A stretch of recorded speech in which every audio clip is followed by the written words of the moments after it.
Hello everyone, and welcome back to Mr. Sleepy Crime. I know many of you enjoy listening to these stories as you fall asleep. So before you drift off, I'd love for you to leave a comment letting me know where in the world you're tuning in from.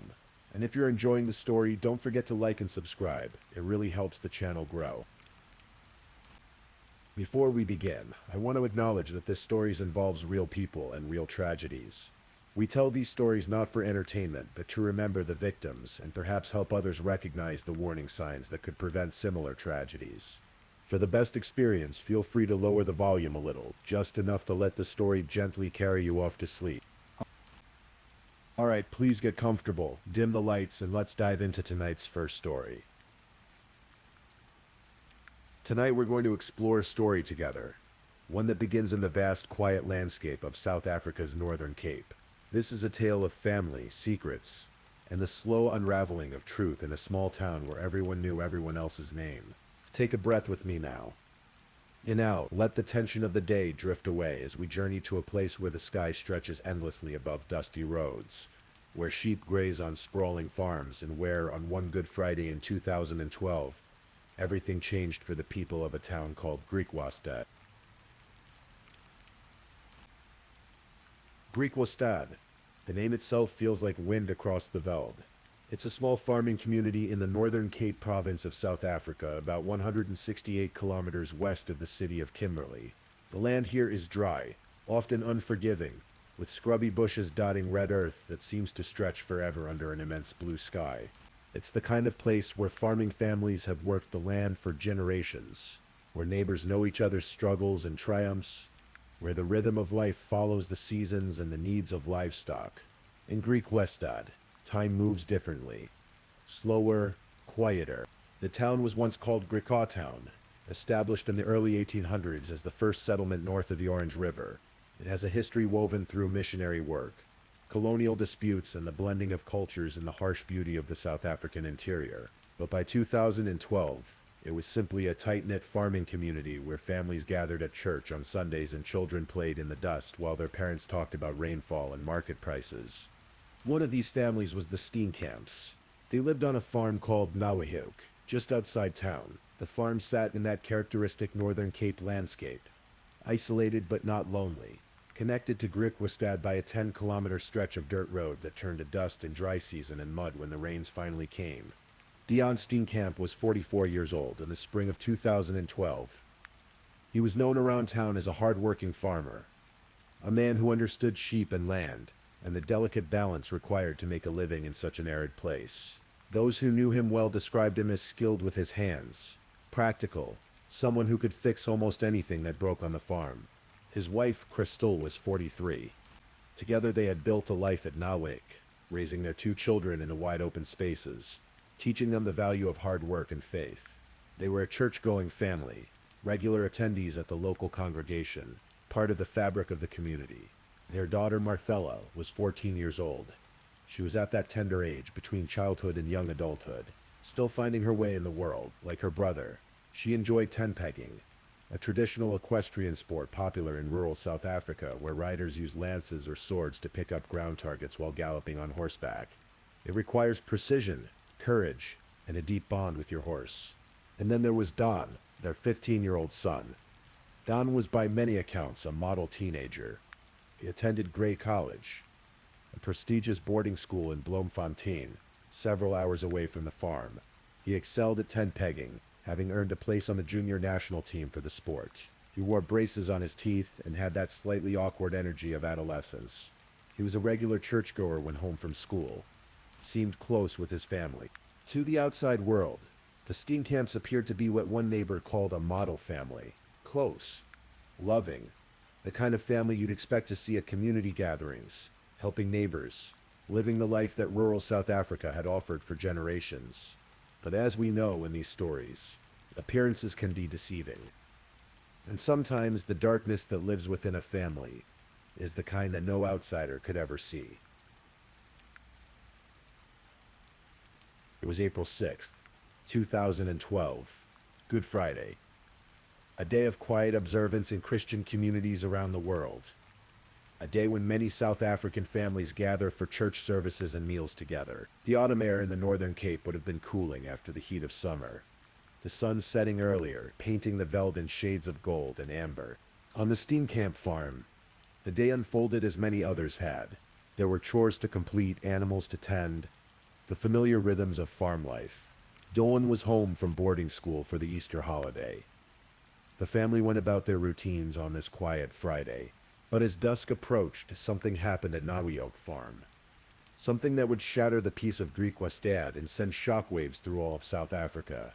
Shortly before 7 o'clock in the evening, as the last light was fading from the sky, an Izuzubaki came roaring into Griquastad, leaving a cloud of dust in its wake. The vehicle didn't slow as it approached the town center. Instead, it accelerated, finally screeching to a halt directly in front of the nearly deserted police station. The driver's door flew open, and a teenage boy burst out. He was dressed only in black rugby shorts. His brown hair was tousled, disheveled. His face, his hands, his bare chest were covered in blood. As officers inside the station looked up in alarm, the boy ran through the door and collapsed to his knees on the floor of the charge office. "You must come," he cried out, his voice breaking. "They've been shot, they're all dead." The boy was 15-year-old Don Steenkamp, and he was referring to his mother, his father, and his sister. The police officers who responded that evening drove through the gathering darkness to Nawiok Farm, following Don back along that 10-kilometer stretch of road. What they found there would haunt them for the rest of their careers. Inside the farmhouse, in the living room where the family would have gathered on countless ordinary evenings, lay the bodies of Dion and Christel Steenkamp. Both had been shot multiple times. The violence was extreme, methodical. They had been killed with 2 different firearms, a .357 revolver and a .22 caliber weapon. Both guns belonged to the family. The parents had been shot in execution style. First wounded, then, as investigators would later determine, struck in the back of the head with a blunt object before being shot again to ensure they were dead.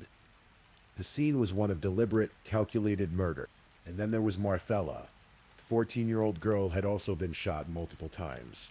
But the evidence at the scene suggested something even more disturbing. There were signs of a struggle, blood splatter patterns outside the house. In front of the barn told a story of violence that had begun before anyone entered the farmhouse. Marthella's death had not been quick or merciful. The amount of blood was overwhelming. It covered walls, floors, pooled in the rooms where the family had died. For the officers who first arrived, it seemed clear that this was a farm attack, one of the violent crimes that had plagued rural South Africa for years, where intruders would assault isolated farming families in brutal home invasions. Don told the police his version of events. He said he had been in the barn about 50 meters from the house doing chores when he heard gunshots. Terrified, he had hidden there until the shooting stopped. When silence finally fell, he had cautiously made his way to the house. Inside, he found his parents dead. He found Marthella still alive, but barely. He tried to pick her up to help her, but she died in his arms. As she died, he said she had grabbed at his shirt, tearing it, leaving blood on the fabric and on him. Panicked, grief-stricken, covered in his sister's blood, Don had fled. He jumped into his father's bakkie and raced toward town to get help. On his way, he claimed he found the 2 murder weapons discarded at the farm gate. He picked them up and brought them with him to the police station, handing them over when he arrived. It was a horrifying story. A traumatized teenager, sole survivor of a brutal attack. His entire family wiped out in a matter of minutes. The community of Griquastad rallied around him. How could they not? He was a child who had lost everything. But as the officers examined the scene more carefully, questions began to emerge. Small things at first, inconsistencies, details that didn't quite align with Don's account of what had happened. And slowly, inexorably, those questions would grow. The investigation fell to Colonel Dick de Waal of the Hawks, South Africa's elite detective unit. De Waal was an experienced investigator, someone who had seen countless crime scenes, who understood that the truth often hides in the smallest details. As he examined Nawiok Farm in the days following the murders, certain things troubled him. The crime scene was remarkably contained. There were no signs of forced entry. Nothing appeared to have been stolen from the house. For a supposed farm attack, where the motive is typically robbery. The scene was unusual. Farm attacks in South Africa often involved signs of ransacking, missing valuables, evidence that intruders had searched the property for money or goods to steal. Here, there was none of that. The only things missing were the 2 guns that had been used in the murders, and Don himself had brought those to the police station. Then there was the forensic evidence. A team of experts processed every inch of the crime scene, collecting 72 separate DNA and fingerprint samples. They analyzed blood spatter patterns, tested for gunshot residue, examined the weapons, reconstructed the sequence of events based on the physical evidence. And what they found was troubling. No forensic evidence indicated the presence of anyone else at the crime scene, except for the 4 members of the Steenkamp family. No unknown fingerprints. No DNA from an intruder. Nothing to suggest that strangers had come to Nobinawick Farm that night. The blood spatter analysis was particularly revealing. Experts could tell from the patterns where each person had been when they were shot, the angles of the wounds, the sequence of events, and what they found contradicted Don's version of what had happened. Don had said that Marfella died in his arms, inside the house, after the shooting had stopped, but the blood evidence told a different story. Blood splatter and bloody footprints found outside the house, in front of the barn, suggested that Marfella had received her fatal wounds before she ever entered the house. If that was true, it would have been impossible for Don not to have heard her being attacked from where he claimed to be hiding in the barn, just 50 meters away. The barn was close enough that screams would have been clearly audible. And according to medical evidence, Marfella had been violently attacked before being shot. She would have screamed. Investigators photographed Don on the night of the murders. In those photographs, visible on his neck, were scratch marks. Deep scratches, the kind made by fingernails during a struggle. When asked about them, Don initially said he couldn't remember how he got them. Later, he admitted that he and Marfella had fought that afternoon, but he claimed he couldn't remember what the fight was about. This troubled Dybwall deeply. If you had fought with your sister just hours before your entire family was murdered, wouldn't that memory be crystal clear? Wouldn't every detail of that day be seared into your mind? Then there was Don's clothing. The torn shirt he wore when he arrived at the police station was tested extensively. Yes, there was Marfella's blood on it, consistent with his story that he had held her. But the blood splatter patterns didn't match his description of events. Forensic experts testified that based on where the blood was and how it had gotten there, Marfella would have been too weak, too close to death, to have the strength to grab his shirt hard enough to tear it. Blood was also found on Don's ankle and his chin. When tested, it proved to be Marfella's blood. His rugby shorts had bloodstains that he initially tried to explain away by saying he'd had a nosebleed, though he had no injuries that would have caused bleeding. The ballistics evidence was perhaps most damning. Both weapons Don had turned in to police, the .357 revolver and the .22 caliber firearm, had been used in the murders. The timing of events that Don described simply didn't work. He claimed he had hidden in the barn, heard shots, waited, gone into the house, found his sister alive, watched her die, then fled in the backy. On his way out, he said he found the guns discarded at the farm gate and picked them up, but the ballistics experts calculated the timing. The sequence Don described would have taken longer than was physically possible. Moreover, he claimed to have heard additional shots after he drove away before finding the guns. But if both murder weapons were at the gate when he left, who could have fired those additional shots? The timeline didn't make sense. And there was another piece of evidence, one that investigators kept confidential during the early stages of the investigation. Medical examination revealed that Marfella had been sexually assaulted in the 24 hours before her death. She had suffered genital injuries consistent with rape. This changed everything. Because if Marfella had been raped, if she had been violated by someone in the hours before the murders, then suddenly there was a motive. A terrible, dark motive that explained why an entire family might be killed. Someone had wanted to silence Marfella, and perhaps to silence anyone she might have told. As word of the murders spread through Griquastad, the community was devastated. The Steenkamps had been well known, well liked. They were regular churchgoers, active in community life. Dion had been a member of the local agricultural union. The children were involved in tent pegging competitions. This wasn't a family that lived on the margins. They were woven into the fabric of the town. A memorial service was held. Don sat between his two grandmothers, Betty Steenkamp and Marty Masson, visibly emotional and distraught. The family had shielded him from the media, protecting this traumatized boy who had, they believed, survived a horrific attack that had claimed his parents and sister. Friends of the family spoke about how close the Steenkamps had been. One longtime friend, Benny Jordan, described them as an extremely close family, saying, "You never heard them fight or shout at each other." He called them a model family, but other voices told different stories. Some of the farm workers who had known the family spoke more cautiously. They described Dion as hot-tempered, someone who would shout at his wife, his children, his workers, though they also said he was a fair employer who paid them well and on time.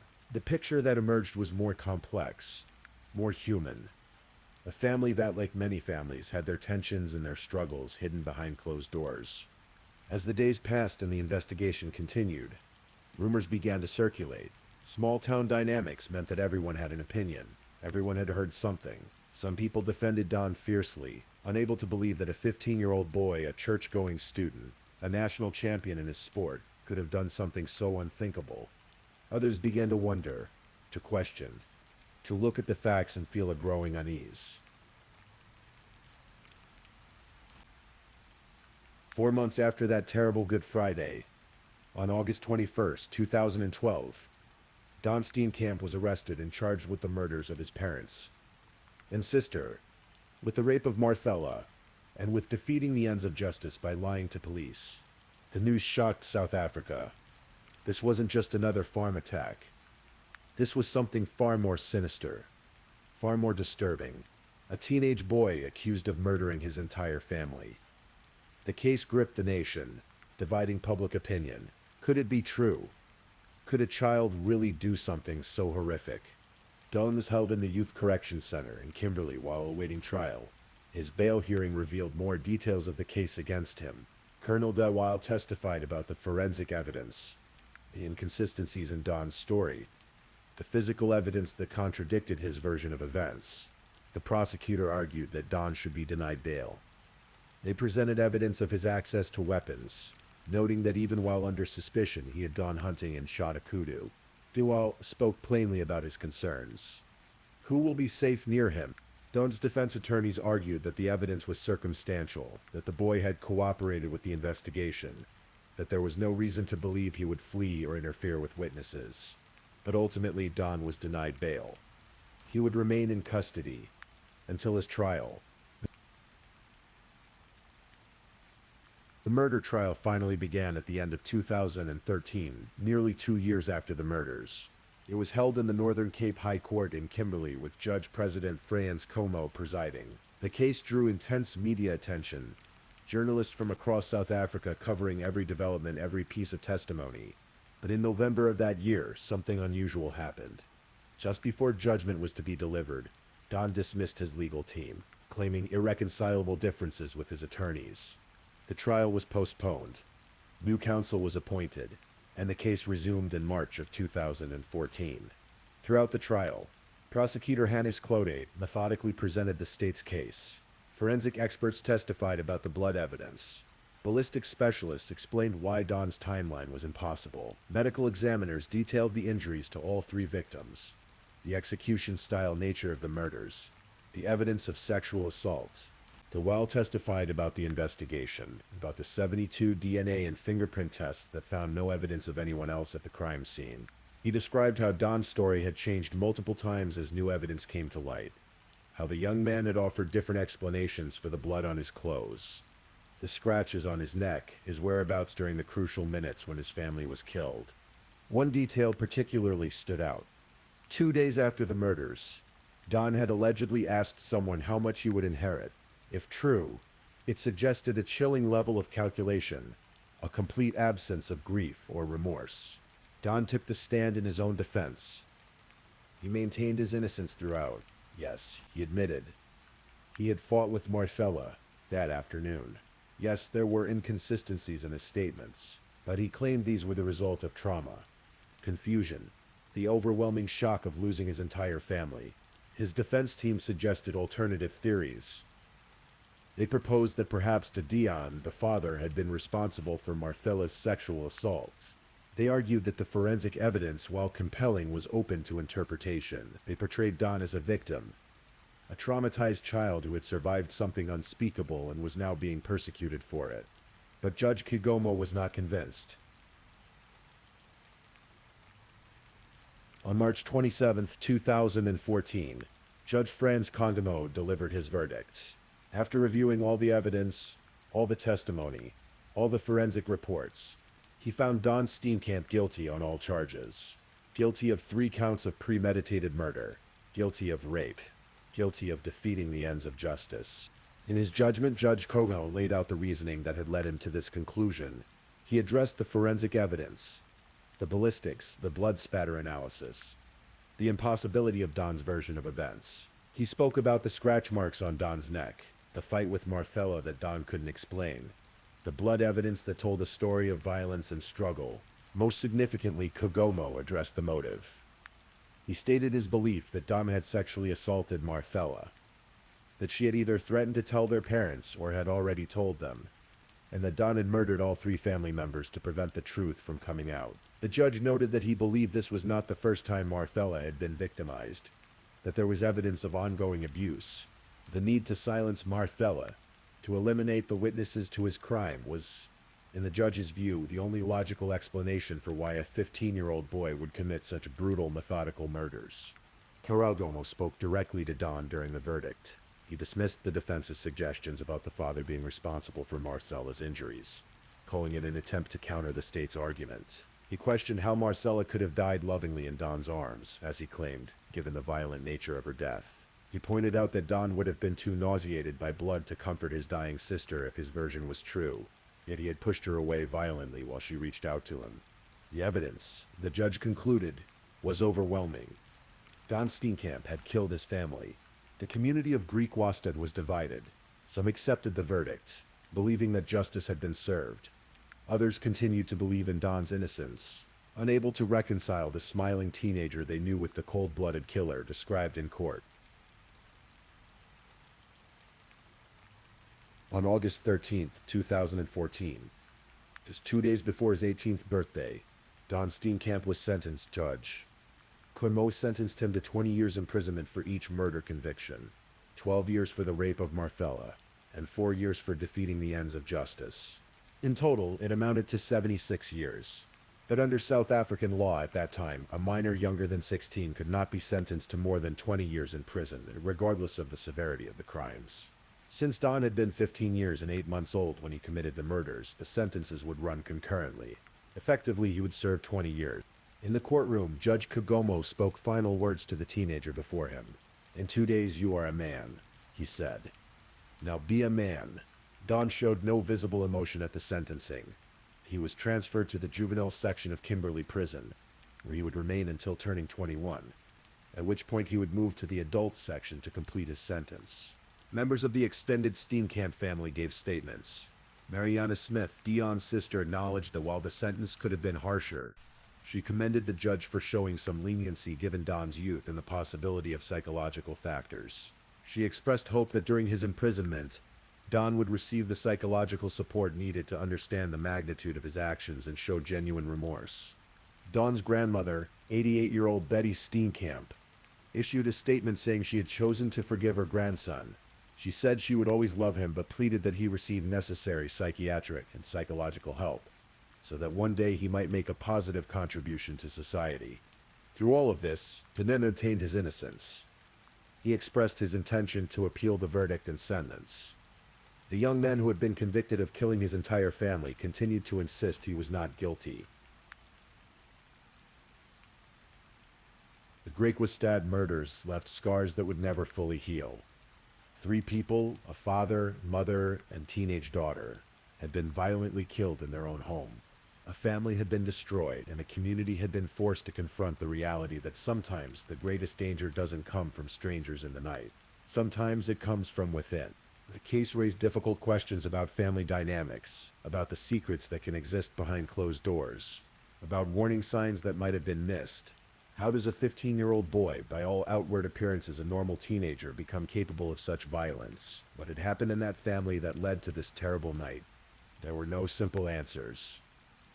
Some pointed to possible psychological issues, wondering if Don had shown signs of disturbance that had been overlooked or misunderstood.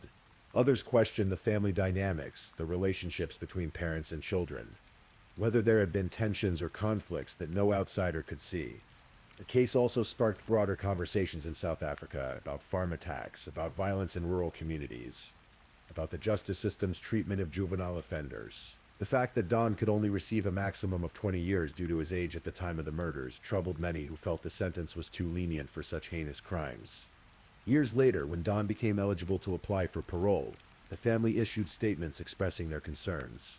They wanted strict conditions, thorough psychiatric evaluations, assurance that he would pose no risk to society. In 2024, when Don applied for parole after serving 10 years of his sentence, he was denied. The parole board determined he should remain in prison. He is now 28 years old, still serving a sentence. The murders were chronicled in a book by journalist Jacques Steenkamp, who had covered the case from the beginning and later adapted into a film. But for those who lived through it, who knew the family, who had to reconcile the image of a quiet farm boy with the reality of what he had done, the scars remain. The Greek Westad murders remind us that human nature contains depths of darkness we often prefer not to acknowledge. In trying to understand how a teenage boy could kill his parents and sister, we're confronted with uncomfortable truths about family, about secrets, about the masks people wear even with those closest to them. Judge K. Jagomo believed that Don killed to cover up his sexual assault of his sister, to prevent the truth from coming out, to eliminate the witnesses who could destroy his life. If this is accurate, then the murders were the ultimate act of self-preservation by someone willing to sacrifice everything and everyone to protect himself. But even knowing the facts of the case, even understanding the evidence that led to Don's conviction, something about the Greek Westad murders resists easy comprehension. How does a child become this? What combination of nature and nurture, of psychology and circumstance, creates someone capable of such calculated violence against their own family? We may never fully understand, and perhaps that's what makes cases like this so haunting. They remind us that sometimes the people we think we know, the families that seem normal from the outside, can hide terrors that no one suspects until it's too late. And so we come to the end of this story. A terrible story, a sad story, but one that happened in the real world to real people in a small town in South Africa. The farmhouse at Nahlok still stands, though it carries the weight of what happened there. The people of Greek Westad still remember that Good Friday in 2012, when everything changed. Take a deep breath now. Let this story settle. Let the tension release from your shoulders, your jaw, your hands. These events happened far away in another time. You are here now, safe and warm. As you drift towards sleep, let go of the darkness in this tale. Remember, instead, the resilience of the human spirit, the family members who found the strength to forgive, the investigators who pursued justice with dedication and care. Even in the darkest stories, there are people who do the right thing, who seek truth, who try to heal.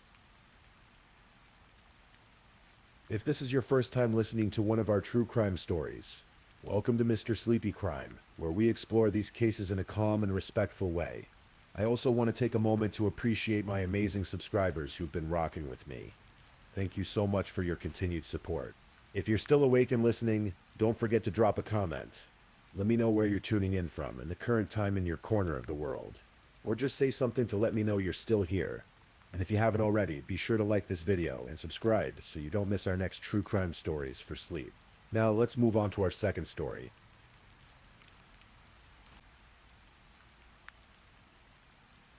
Story 2. Tonight we'll journey through a story that tests the boundaries of human endurance and resilience. This is a tale that spans 18 years. A story of darkness and light, of loss and miraculous return. This is the story of J.C. Lee Dugard. The morning of June 10th, 1991, began like any other in the small mountain community of Myers, California. Just south of South Lake Tahoe, the air was crisp and clean, filled with the scent of pine trees that carpeted the Sierra Nevada foothills. It was the kind of place where families moved seeking safety, seeking peace, seeking a better life for their children. J.C. Lee Dugard was 11 years old that summer morning. Born on May 3rd, 1980, she was a typical fifth grader with blonde hair, blue eyes, and a face dusted with freckles. She lived with her mother, Terry, her stepfather, Carl Probin, and her baby sister, Shayna, who had been born just the year before.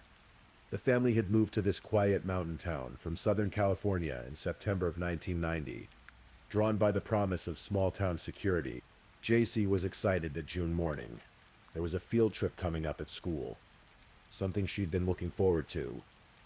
It was a Monday, and the school bus stop was just a short walk up the hill from her home, maybe 150 yards, close enough that her stepfather could watch her walk there from their property.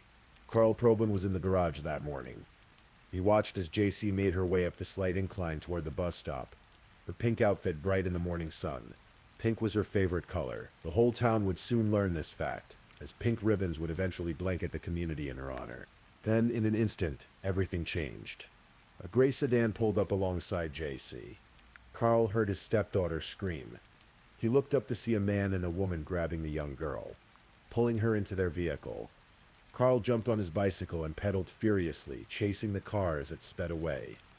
But he couldn't keep up. The car disappeared down the winding mountain roads, and JC disappeared with it. Carl called 911 immediately. Within minutes, law enforcement descended on the quiet neighborhood. The FBI joined the investigation. Witnesses had seen the abduction.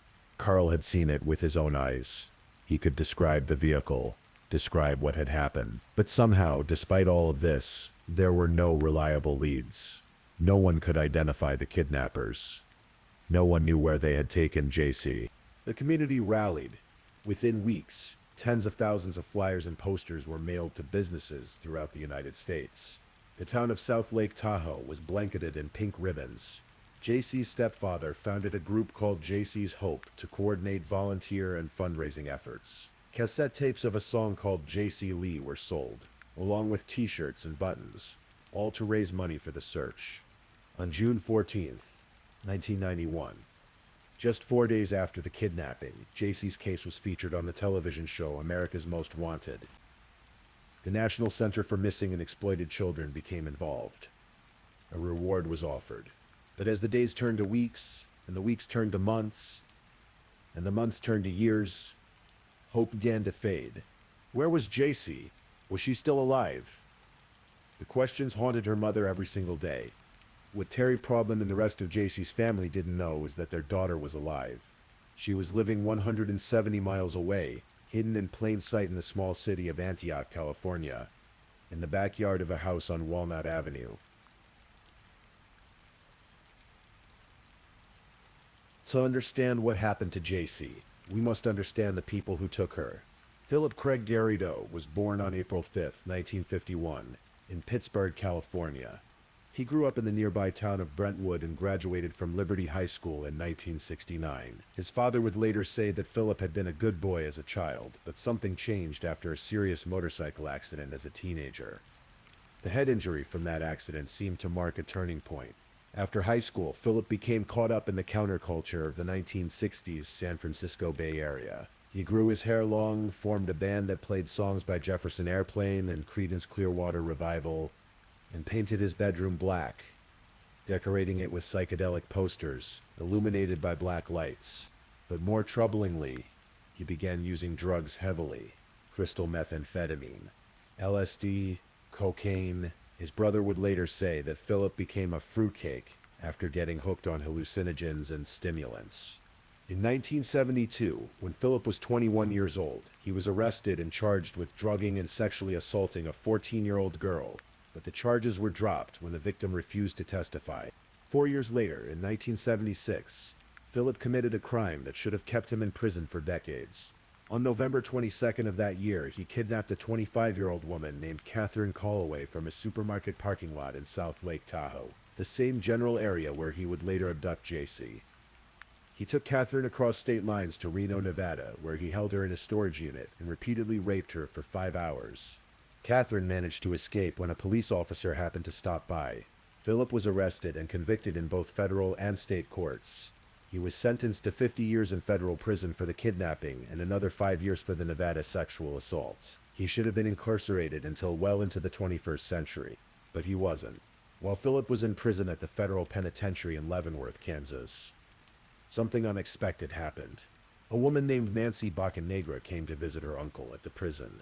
Nancy was born in 1955 and worked as a nursing aide. During one of these visits, she met Philip, despite knowing he was a convicted kidnapper and rapist. Despite every warning sign, Nancy fell for him. In 1981, while Philip was still imprisoned, they married in a ceremony at Leavenworth Penitentiary. Then came the failure of the justice system that would seal JC's fate. In 1988, after serving just 11 years of his 50-year sentence, Philip Garrido was released on federal parole, 11 years for kidnapping and rape. The system that should have protected future victims instead released a predator back into society. Philip and Nancy moved to Antioch, California, to a house that belonged to Philip's mother. The property had something unusual, a large, sprawling backyard that extended far beyond what was visible from the street. It was obscured by overgrown vegetation, trees, and a wooden fence. Behind that fence, hidden from view, Philip began constructing what would become a prison. For 3 years after his release, Philip was on parole, supposedly being monitored. Then in 1991, the monitoring shifted from federal to state authorities, and on June 10th of that year, almost exactly 3 years after his release from prison, Philip and Nancy Garrido went hunting for a new victim. They found JC. When Philip and Nancy grabbed JC that June morning, they used a stun gun to incapacitate her. Nancy held the terrified child down in the back seat as they drove away. Later, JC would remember hearing Philip laughing in the front seat, saying, "I can't believe we got away with it." They drove her 170 miles to their home in Antioch.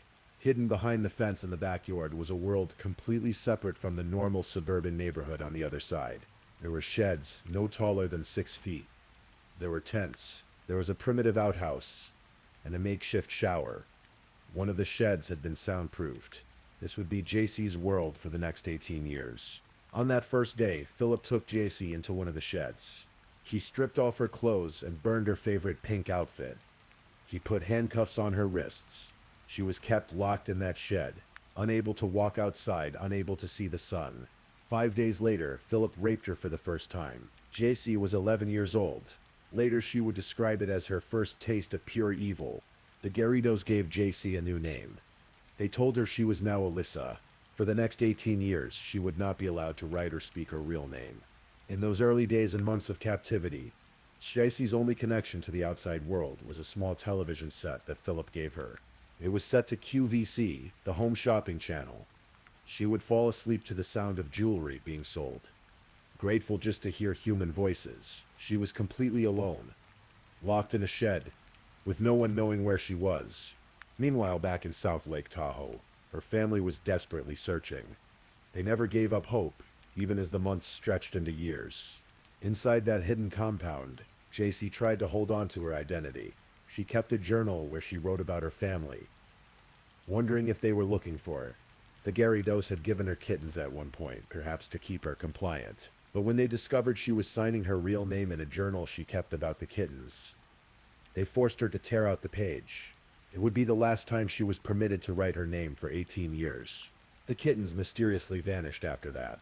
This was one of many psychological manipulations the Garridos used to control her. They alternated between seeming concerned about her and being cruel and cold.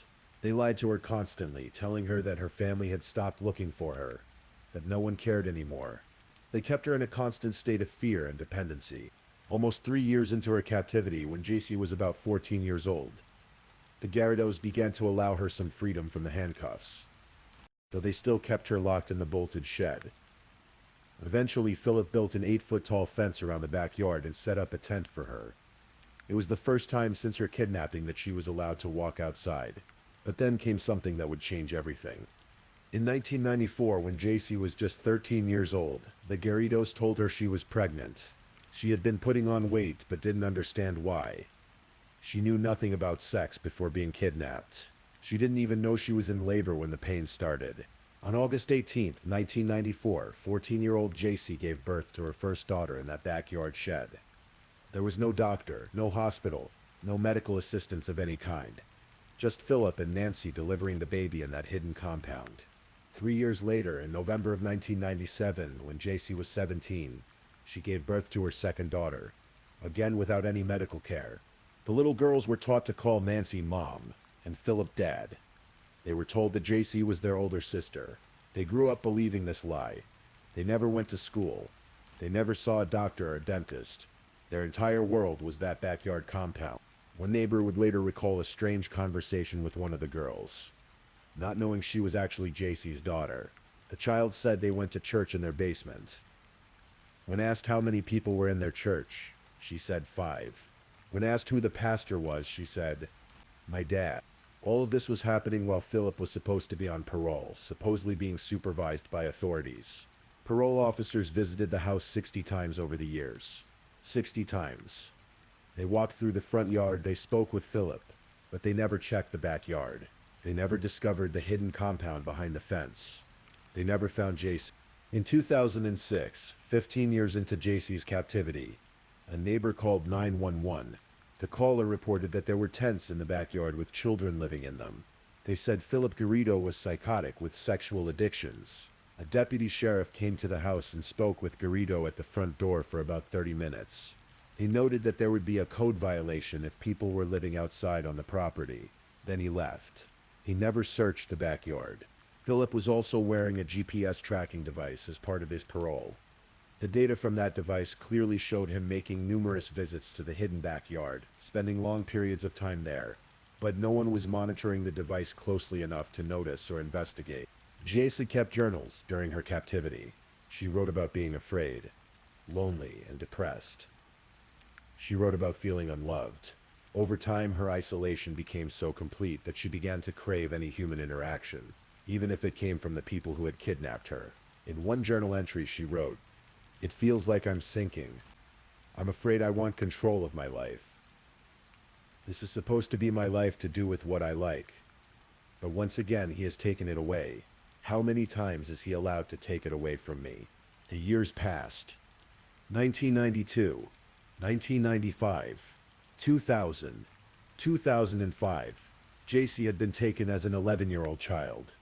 Now she was a 28-year-old woman, mother to 2 daughters she'd given birth to in captivity.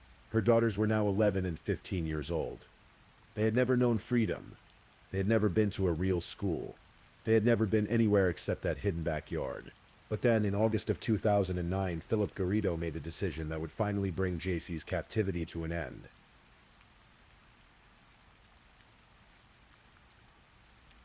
By 2009, Philip Garrido had developed increasingly bizarre religious delusions. He believed he was a servant of God with special powers. He had written a rambling manifesto called Origin of Schizophrenia Revealed, in which he claimed he could control sounds with the human mind and prevent schizophrenics from turning violent. He had founded what he called a religious organization named God's Desire. In late August of 2009, Philip decided he wanted to distribute religious flyers on the campus of the University of California, Berkeley. On August 24th, he went to the campus with JC's 2 daughters, now 15 and 11 years old, to inquire about getting a permit to hold a religious event. The university's special events manager, a woman named Lisa Campbell, spoke with him and told him to come back the next day. But something about the encounter troubled her. Something was off. She asked campus police officer Allie Jacobs to conduct a background check on Philip Garrido. When Officer Jacobs ran his name, she discovered that Philip was a registered sex offender on federal parole for kidnapping and rape.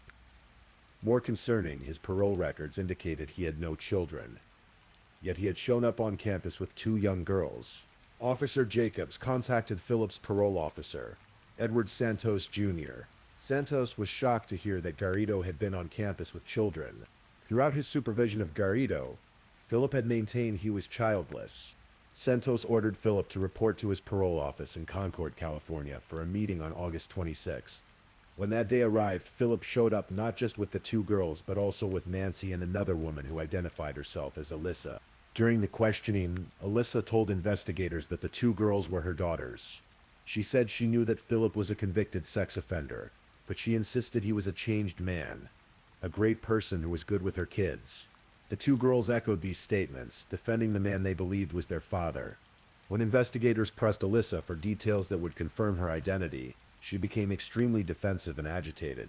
She demanded to know why she was being interrogated. She claimed she was a battered wife from Minnesota who was hiding from an abusive husband. The parole officer called the Concord police. When a police sergeant arrived and began asking questions, Philip finally broke. He nodded his head 3 times and said, "A long, long time ago, I kidnapped her and raped her when she was a child." Only after Philip's confession did the woman identify herself as J.C. Lee Dugard. Later, J.C. would explain why she had maintained the false identity for so long.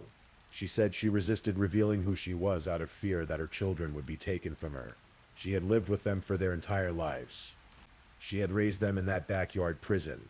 They were all she had. The thought of losing them terrified her. But now, finally, after 18 years, the truth was out. On August 27, 2009, J.C. was reunited with her mother. The phone call between them was emotional beyond words. J.C. could barely speak through her tears. "Come quick," she managed to say. "Come quick." Her mother, Terry, who had never stopped believing her daughter might still be alive, who had kept her room ready for her return, who had replayed that last morning over and over in her mind, could finally tell her daughter, "I'm coming, baby. I'm coming." The story made headlines around the world. An 11-year-old girl who had been kidnapped in 1991 had been found alive in 2009. She was now 29 years old. She had 2 daughters. She had spent more time in captivity than she had spent in freedom. The El Dorado County Sheriff's Undersheriff, Fred Collar, described what investigators found at the Antioch property. There was a hidden backyard within a backyard, he said. It included several sheds, 2 tents, and several outbuildings where J.C. and the girls had spent most of their lives. One of the sheds was soundproof. The conditions were primitive, like camping. When asked about J.C.'s condition, Collar said, "She is in good health. But living in a backyard for 18 years does take its toll." The legal proceedings moved relatively quickly once the truth was revealed. Philip and Nancy Garrido were arrested and charged with kidnapping, rape, false imprisonment, lewd conduct with a minor, and other crimes. If convicted on all counts, they could face multiple life sentences. Initially, both defendants pleaded not guilty, but as the evidence mounted and the prospect of putting J.C. and her daughters through a trial became real, plea negotiations began. On April 28, 2011, nearly 2 years after J.C.'s rescue, both Philip and Nancy Garrido entered guilty pleas. Philip pleaded guilty to 1 count of kidnapping and 13 counts of sexual assault. Nancy pleaded guilty to 1 count of kidnapping, 1 count of rape by force, and to California's 1-strike rape law. On June 2, 2011, they were sentenced. Judge Douglas C. Phimister called Philip Garrido the poster child of a sexual predator. He sentenced him to 431 years to life in prison. Nancy Garrido received 36 years to life. Both waived their right to appeal. J.C. did not attend the sentencing hearing in person. Instead, she submitted a written statement that her mother read aloud in court. "I chose not to be here today because I refuse to waste another second of my life in your presence." J.C. wrote, "Philip Garrido, you are wrong. I could never say that to you before, but I have the freedom now, and I am saying you are a liar and all of your so-called theories are wrong. Everything you have ever done to me has been wrong, and someday I hope you can see that. What you and Nancy did was reprehensible. You always justified everything to suit yourself. But the reality is, and always has been, that to make someone else suffer for your inability to control yourself, and for you, Nancy, to facilitate his behavior and trick young girls for his pleasure is evil. There is no God in the universe that would condone your actions." J.C.'s mother also addressed the Garridos directly. "You are nothing other than selfish, self-serving, self-gratifying monsters," she said. She told them they would never see J.C.'s daughters again. "Her daughters know what you did to their mother. They realize your backyard was a prison and understand your filthy, despicable secret. They are aware that they have been deceived. And I am here to tell you that there is no love lost." J.C.'s maternal aunt spoke about how the kidnapping had broken her own mother's heart. J.C.'s grandmother, Anita, had died before seeing her granddaughter again. "J.C. was the center of my mom's world, as only a first grandchild can be," the aunt said. "Facing life without her beloved J.C. was more than my mom could handle. I wish she had found the strength to live for me, for my brothers and sisters, and for her other grandchildren. But she couldn't. Losing JC was simply devastating, and she just couldn't recover. Beyond the criminal proceedings, there was another kind of justice to be sought. The failures of the parole system had been staggering. Officers had visited the Garrido property 60 times and never discovered JC. The GPS tracking device had shown Philip spending extensive time in the hidden backyard, but no one had properly monitored it. A neighbor had called to report children living in tents, and the responding officer had simply left without investigating. In 2010, the state of California awarded JC and her family $20 million in compensation for the failures of the California Department of Corrections and Rehabilitation. A scathing investigation had concluded that the agency repeatedly failed to properly classify and supervise Philip Garrido. Philip is currently serving his sentence at Corcoran State Prison in California, in the Protective Housing Unit. He shares that unit with other notorious criminals, including Charles Manson. Nancy is serving her sentence at the California Institution for Women in Chino. Both are eligible for parole in 2034. Though given their sentences, release is virtually impossible. The story of what happened to JC in that backyard is horrifying, but equally important is the story of what happened after. How does someone heal from 18 years of captivity? How does someone who was kidnapped as an 11-year-old child and held until she was 29 years old learn to live in freedom?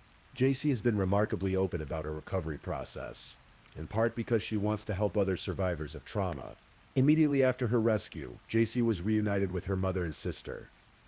One of the first things she noticed was something she had written in a journal back in 2006 while still in captivity. She had made a list of dreams for the future, and at the top of that list was being reunited with her mother.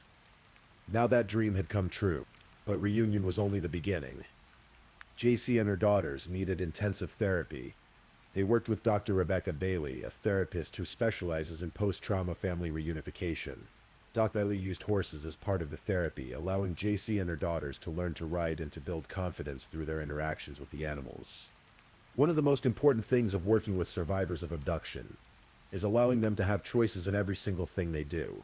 Dr. Bailey explained. Those things happen to her, they're not who she is. Slowly, very slowly, JC began to reclaim her life. She learned to drive, she enrolled her daughters in school, giving them the education they had never received. She adopted pets that couldn't be taken away from her, unlike the kittens Philip had used to manipulate her. She moved into a house with her daughters, creating a real home for the first time. She also started checking off items from a bucket list she had made while in captivity. She went swimming with dolphins. She rode in a hot air balloon. She traveled to Belize to see the pyramids. These were all things she had dreamed about during those years in the backyard. In 2011, JC published her first book, A Stolen Life, a memoir. She wrote it as part of her therapy working with Dr. Bailey. The book became a bestseller and gave JC a platform to share her story in her own words. A few days before the book was released, she gave her first major interview to Diane Sawyer on ABC's 2020. In that interview, JC spoke about her first memory of freedom. She described calling her mother and barely being able to speak through the tears. She talked about her connection to her mother and how they had both been replaying the same moment for 18 years. That last morning when Terry had chosen not to go into JC's room to say goodbye because she wanted to get to work on time. You remember it too? JC asked her mother during the interview. Oh God, the two women held hands. Their bodies turned toward each other, sharing a bond forged through unimaginable loss and miraculous reunion. JC also addressed the speculation that she had suffered from Stockholm Syndrome, a psychological phenomenon where captives develop positive feelings toward their captors. She pushed back strongly against this characterization. It's degrading having my family believe that I was in love with this captor and wanted to stay with him, she told Diane Sawyer. I mean, that is so far from the truth that it makes me want to throw up. It's disgusting. I adapted to survive my circumstances. There's just no other way to put it. He was always my captor. She explained that her initial reluctance to identify herself wasn't about loyalty to Philip. It was about protecting her daughters. I couldn't leave, I had the girls, she said. She was terrified they would be taken from her. In 2016, JC released her second book, Freedom, My Book of Firsts. This book focused on her life after rescue, on the process of reintegration into the world. She gave another interview to Diane Sawyer, her third. discussing how far she had come and the challenges that remained. "I feel like I have lived a lot of lifetimes," JC said. She talked about how she was living her awkward teenage years as a woman approaching 40, still figuring out who she was, still learning things most people learned decades earlier. She described everyday experiences that others take for granted. Even after 7 years of freedom, she still had to adjust to normal life. Her eyes remained sensitive to sunlight after so many years of being kept mostly indoors. She was learning to navigate social situations, to understand social cues, to function in a world that had changed dramatically during her captivity. She had been taken before the internet became ubiquitous, before cell phones were common, before social media existed. When asked about relationships and dating, JC admitted it was something she thought about. The only time she had ever been asked on a date was when she was 8 years old, and she had been too shy to even look at the boy. Her daughter, she said with a laugh, wanted her to find someone, but for now there were no men in her heaven that way.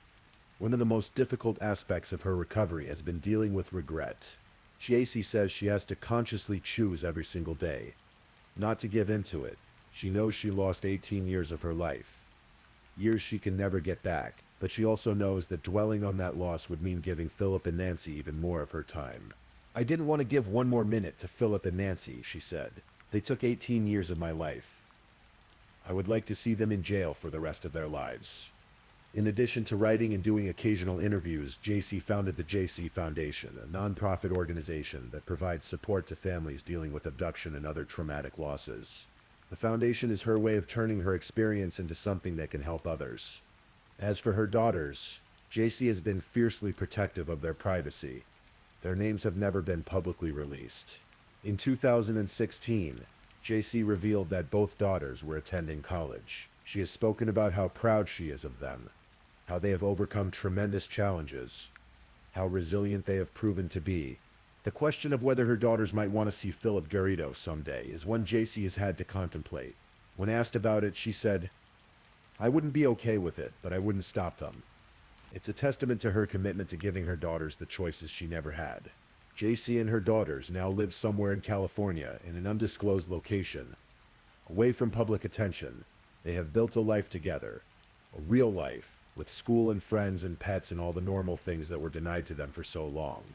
When JC's mother, Terry, was interviewed years after the rescue, she admitted that even after all that time, she still experienced moments of terror when JC was out of her sight. The thoughts flood. "Is she going to come back? Am I ever going to see her again?" Terry said. "And then I'll hear her skulking around the kitchen, and I'll think, oh, it's okay, she is here, she is home."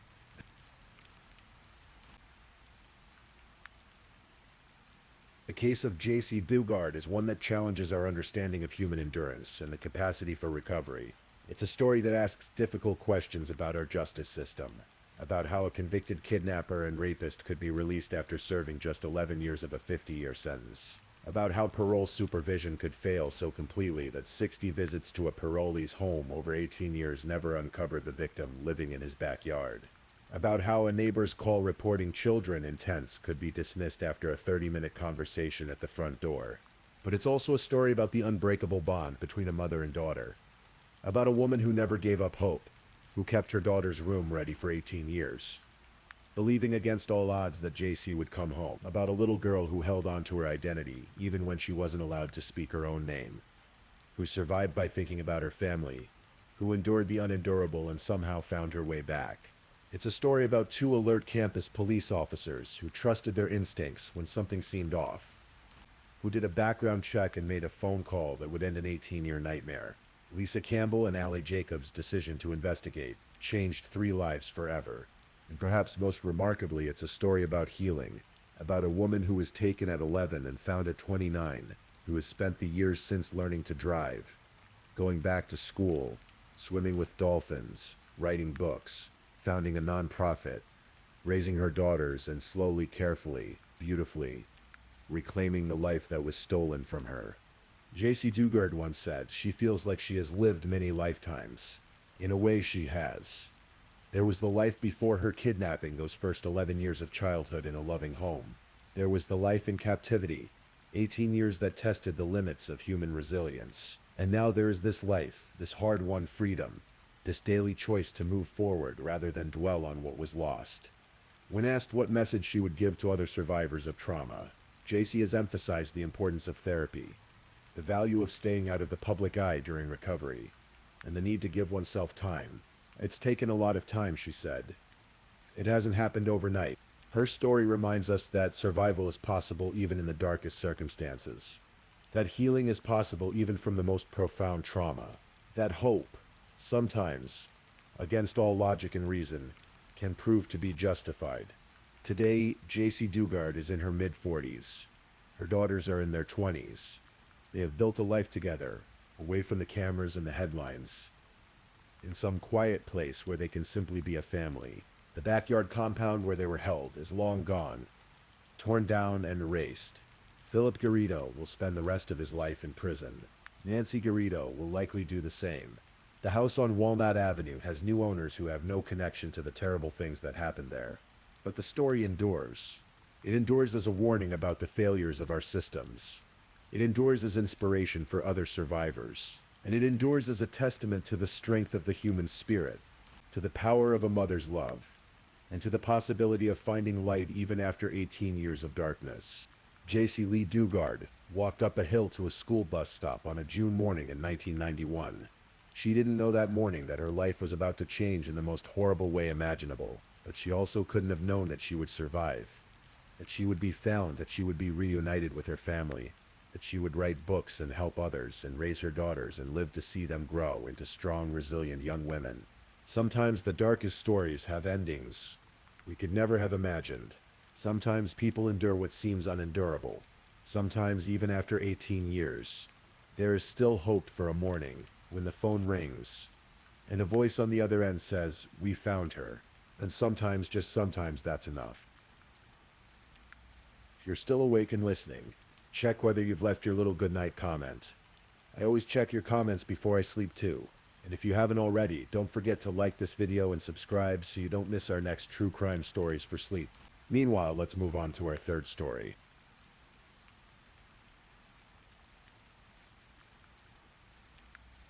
Story 3. Tonight we're going to explore a story that unfolded in the quiet corners of small-town Texas. A story about a young mother, a cold December night, and the darkness that can hide behind familiar faces. Our journey takes us to Graham, Texas, a small community where everyone knows everyone, where life moves at a slower pace, and where in the winter of 2011, a 20-year-old woman named Candace Shields simply vanished into the darkness. Graham, Texas sits in Young County, a place of open fields and wide skies. It's the kind of town where neighbors wave to each other from porches, where the local Whataburger is a gathering place, and where news travels fast through whispered conversations at the grocery store. In December of 2011, the holiday season was approaching. Christmas lights were beginning to appear on houses, and there was that particular chill in the air that comes to Texas in winter. Not harsh, but present, reminding you that even in the South, seasons change. Candace Renee Shields was known to her friends as Candy. She had brown hair that fell past her shoulders and striking green eyes that seemed to light up in photographs. She stood 5 feet 5 inches tall and weighed around 130 pounds. At 20 years old, she was at that age where life feels both full of possibility and weighted with responsibility. Candace was a mother to a 1-year-old son. His name was Christopher, though some called him Chris. He was her world. Those who knew Candace well said she was devoted to her boy, that she would never willingly leave him, that her identity as a mother defined her in ways that went beyond words. And Candace was pregnant again, 3 to 4 months along, carrying new life, planning for a future with 2 children to love and raise. Her life had not been easy. Like many young people in small towns, Candace had experienced her share of turbulence. She had moved around, lived with different people, navigated complicated relationships. At 17, she had left her parents' home and moved in with a boyfriend named Billy Wilson and his family in nearby German, Texas. Christopher was Billy's son, but relationships shift like sand, and by late May of 2011, Candace and Billy had parted ways. She moved to Abilene to live with another man, Alan Faircloth. That relationship too proved temporary. By summer's end, Candace called Billy for a ride back to Graham. She moved in with her best friend, Missy Munn.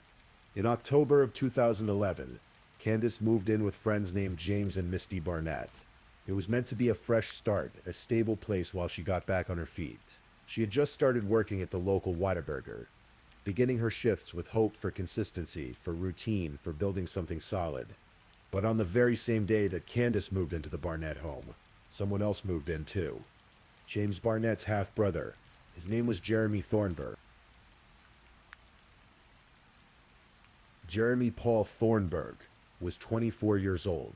He had connections to both Graham and Sweetwater, Texas, moving between the two towns as circumstances required. He was known in certain circles, had relationships that overlapped and intertwined in ways that would become significant. Within days of meeting Candace, Jeremy and she began a romantic relationship. It happened quickly, the way these things sometimes do. Two people in close quarters, attraction sparking, conversations late into the night. Within just a couple of weeks, they announced that Candace was pregnant with Jeremy's child. The news rippled through their social circles. For Candace, it meant planning for a future with two children from two different fathers. For Jeremy, it meant another layer of complication in a life that was already tangled with multiple relationships. You see, Jeremy Thornburg was not exclusively with Candace. He had another girlfriend, a woman named Luana Long. Luana was 22 years old, and she and Jeremy shared a child together. They had lived together in Graham until September of 2011, around the time Jeremy met Candace. The situation was, to put it mildly, complicated. Jeremy was involved with both women. Candace was pregnant with his child. Luana was deeply jealous of Candace and the pregnancy. According to later testimony, Luana had even threatened Candace. The air between these three people crackled with tension, with unspoken resentments, with the kind of emotional volatility that can turn dangerous in an instant. Misty Barnett, who had opened her home to both Candace and Jeremy, eventually grew uncomfortable with Jeremy's presence. Something about him unsettled her. She asked him to leave. But Candace, caught in the complicated web of this relationship, stayed for a time. By December, Candace was living with her grandparents, Johnny and Betty Salinas. Their home was on Pearl Street, near Indiana Street, in a quiet neighborhood where families had lived for generations. It was meant to be a safe place, a place where Candace could focus on preparing for her second child, where Christopher could be cared for, where life could settle into something approaching normalcy. The evening of December 10th, 2011, was like many others in Graham. The temperature had dropped, and night came early, as it does in winter. Candace spent the evening at her grandparents' house. She was in good spirits, or so it seemed. She spent time on Facebook, scrolling through messages, staying connected with friends in that way that had become second nature to her generation. Johnny Salinas, her grandfather, said goodnight to Candace around 9:30 in the evening. It was the last time he would see her. What we know about the hours that followed comes from digital footprints, from cell phone records, from the ghostly traces we leave behind in our modern world. At 12:38 in the morning on December 11th, someone accessed Candace's Facebook page from her grandparents' home. She was active, messaging, scrolling. One of the people Candace communicated with that night was Jeremy Thornburg. They spoke several times. Phone records would later show multiple conversations between them in those late-night hours. According to testimony that would emerge much later, the conversations that night were not entirely peaceful. Jeremy suspected that Candace was seeing other men. He was jealous, possessive, despite his own involvement with Luana, they argued, their voices traveling through phone lines in the darkness. The last confirmed use of Candace's cell phone from inside the house was at 2:30 in the morning. A call was made. After that, the phone went silent. The back door of her grandparents' house was left unlocked. There were no signs of forced entry, no indication of a struggle. The family's two dogs, who typically barked at unfamiliar sounds, remained quiet through the night. The neighbors heard nothing suspicious. When Johnny Salinas woke on the morning of December 11th to give his granddaughter a ride to work, he found her bedroom empty. At first he thought perhaps she had gone out. Candace was young, and sometimes young people make impulsive decisions. But as the minutes turned to hours, his concern deepened. Her cell phone was still on her bed. Her purse was in the room. Her makeup, which she never went anywhere without, sat untouched on the dresser. Her identification, her wallet, All of it remained behind. This was not like Candace. Those who knew her said she was, as her family later described, glued to her cell phone. She was an avid user of social media, constantly connected. For her to leave without her phone was unthinkable, and she was supposed to start her shift at Whataburger at 8 that morning. It was only her second day of work. She was trying to build stability, to earn money for her children. She would not have simply skipped work without a word. Johnny Salinas eventually hit redial on Candace's phone. The call connected to Missy Munn, Candace's best friend. Johnny explained his concerns. His growing fear. Missy came to the house immediately. Later that morning, Billy Wilson, Candace's ex-boyfriend, and the father of Christopher also arrived. Billy had never known Candace to leave without her phone, her purse, her makeup. The sight of all her belongings still in the bedroom filled him with dread. Billy called the Graham Police Department. The investigation into Candace Shields' disappearance had begun.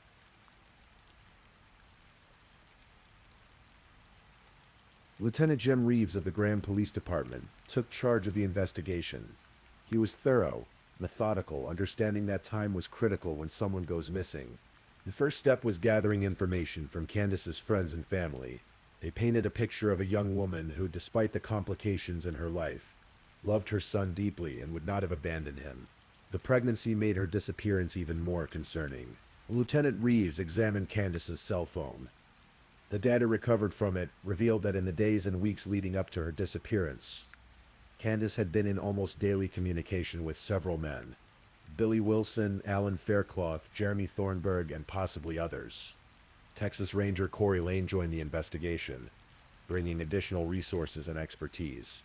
Together, Reeves and Lane began conducting interviews, trying to establish timelines to understand where Candace might have gone. The day before her disappearance, Candace had allegedly received a threat from a coworker at Whataburger. Police investigated this lead thoroughly, but nothing substantial emerged. It appeared to be a red herring, a distraction from the true circumstances. There was another strange detail. In the weeks before she disappeared, Candace had talked to her family and friends, asking hypothetically how they would feel if she left. If she just went away somewhere, this gave investigators brief hope that perhaps she had left voluntarily, that she might be alive somewhere, choosing to be absent. But as the days passed with no contact, that hope faded like morning fog under a harsh sun. Candace's family reported her officially missing on December 15th, 2011, 4 days after she vanished. By then, the trail was growing cold. Lieutenant Reeves and Ranger Lane turned their attention to the men in Candace's life. Alan Faircloth and Billy Wilson both had verified alibis for the night of December 10th into the 11th. They could not have been involved. That left Jeremy Thornburg. On December 15th, Lieutenant Reeves called Jeremy for a phone interview. Jeremy claimed he had been in Sweetwater on the night Candace disappeared. He said he didn't have gas money to drive to Graham. He maintained his innocence, his voice calm over the phone, but investigators were not convinced. They continued digging, pulling phone records, examining patterns of communication. Meanwhile, Candace's family refused to give up. They organized their own searches, walking through fields and abandoned areas around Graham, calling her name, hoping against hope to find some sign of her. They held candlelight vigils, distributed flyers with her photograph and description, pleaded on social media for anyone with information to come forward. Michelle Quillen, Candace's mother, spoke to reporters, her voice breaking with desperation. She begged Candace, if she could hear, to just let them know she was safe, even if she didn't want to come home, even if she was hiding for reasons they didn't understand. Just a sign, just a word that she was alive. The holidays came and went. Christmas passed without Candace. New Year arrived, marking the transition into 2012. Christopher grew older, asking questions that had no good answers. Where was his mother? When would she come home? Months stretched into a year. The investigation continued, but publicly there seemed to be little progress. The Graham Police Department worked leads, followed tips, but Candace remained missing. And then, finally, more than a year after her disappearance, investigators found the breakthrough they needed.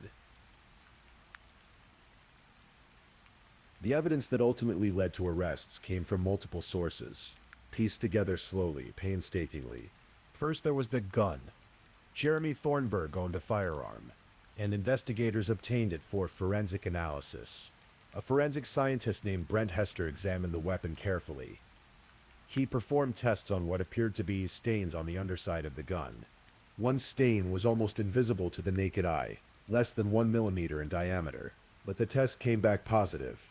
It was blood, and DNA analysis revealed that the blood matched Candace Shields. This was damning evidence. How did Candace's blood end up on Jeremy's gun? Second, investigators examined cell phone records more closely. They found that Jeremy's phone records contradicted his alibi, despite his claim that he had been in Sweetwater on the night of Candace's disappearance. Phone tower data showed his phone had been in the Graham area. There was also evidence that after Candace's disappearance, someone had accessed her phone and deleted specific messages and call logs. The deletions were selective, surgical.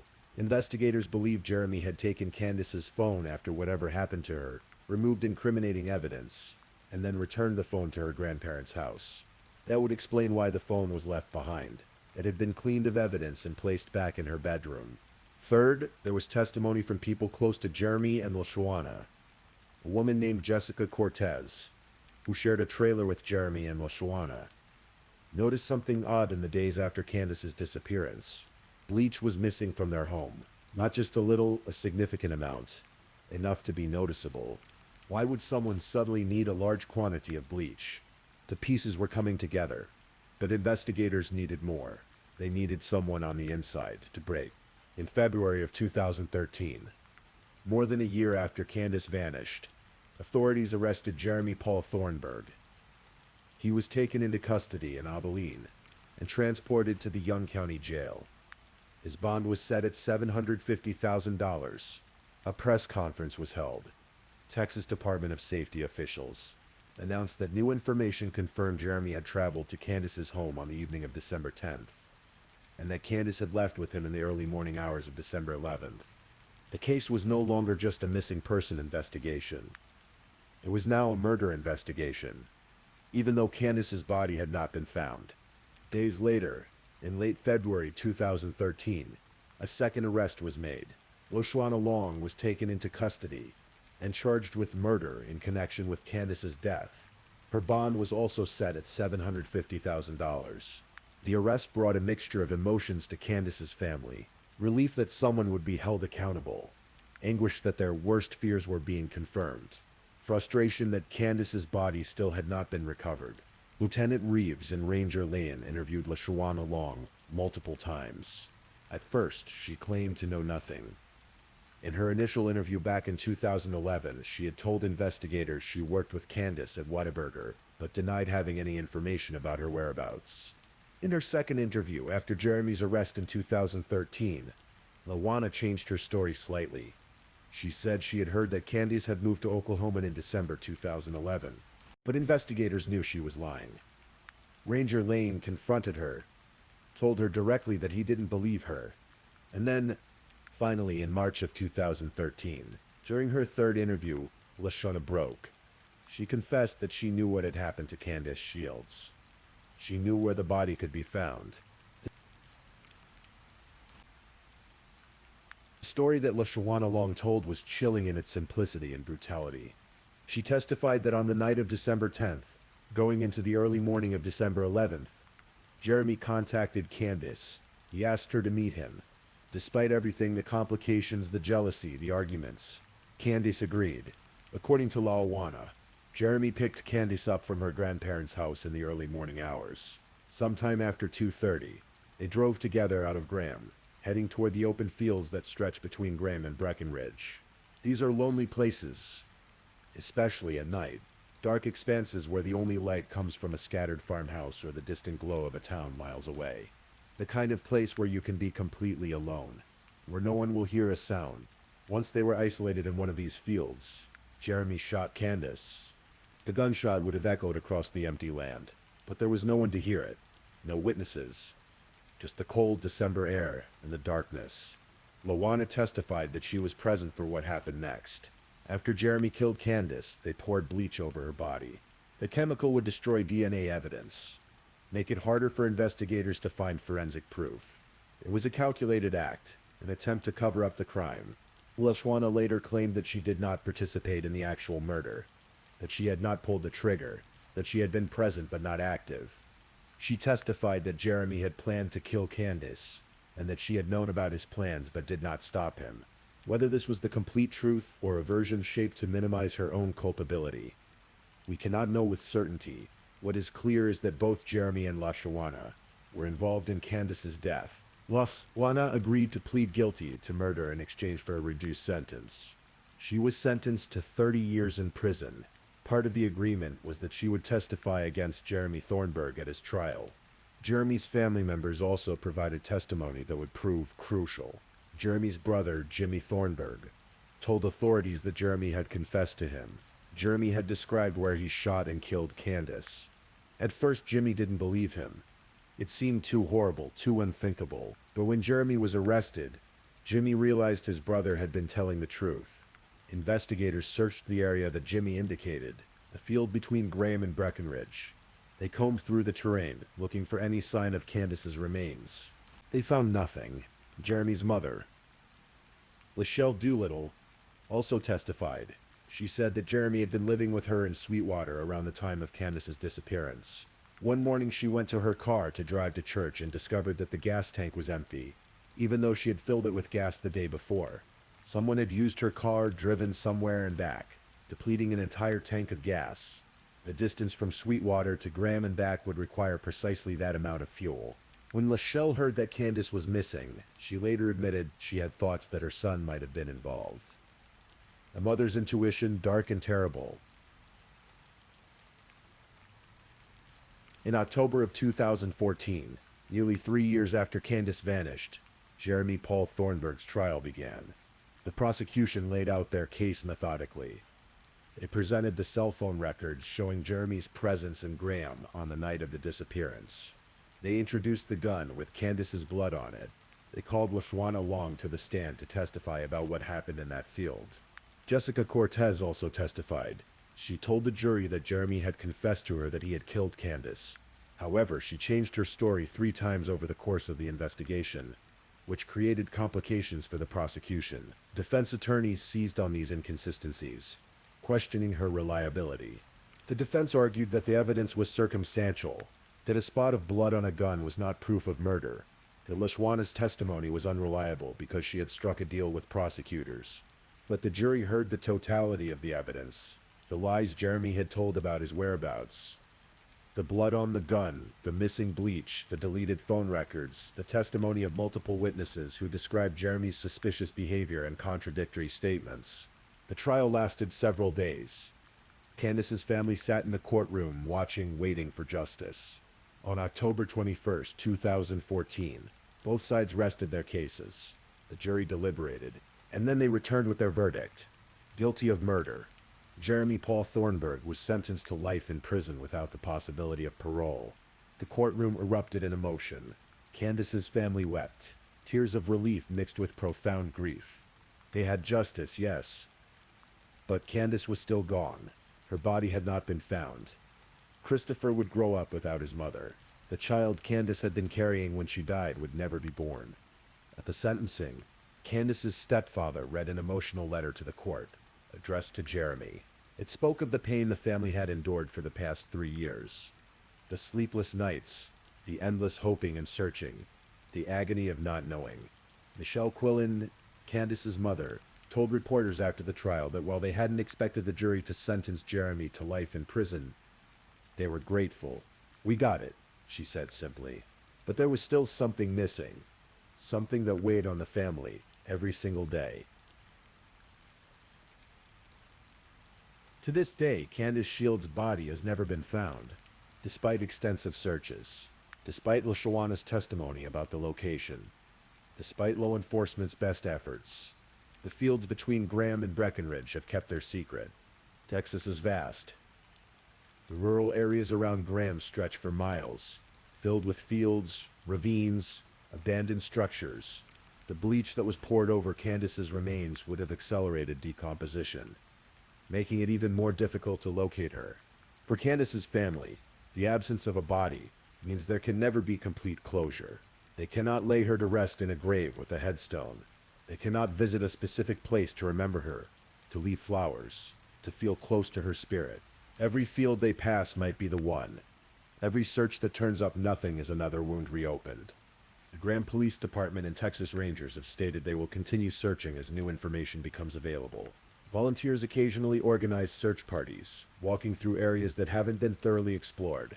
A Facebook page dedicated to Candace remains active, maintained by friends and family who refuse to let her be forgotten.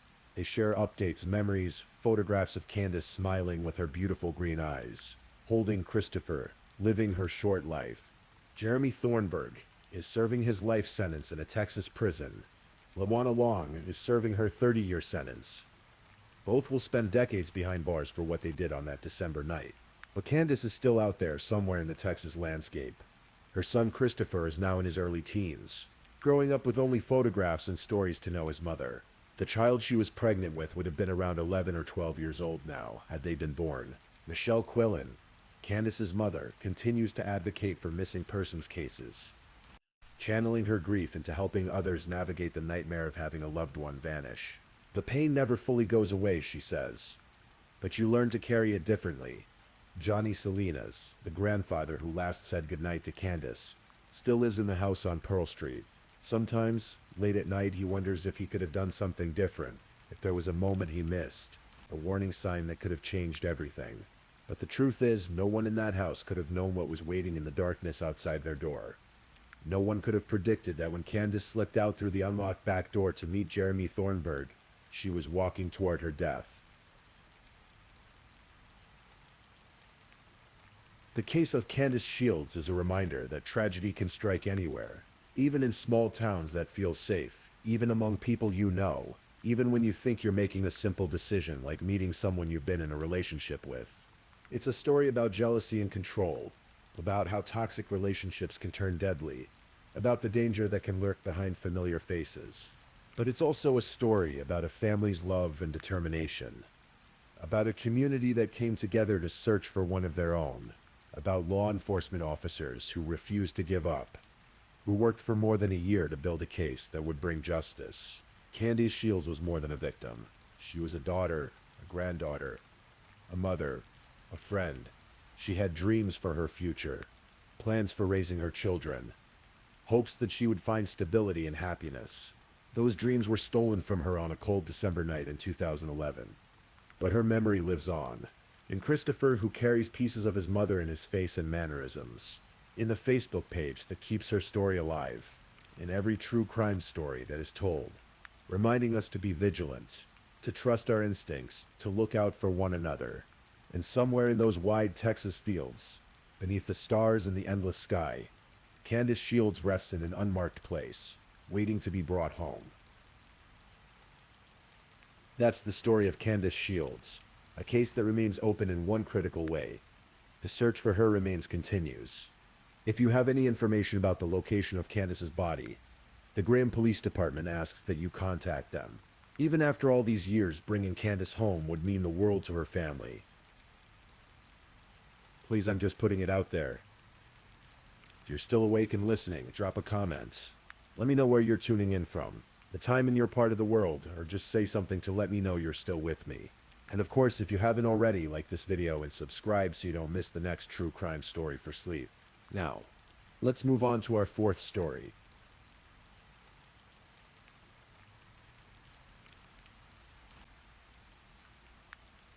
Story 4.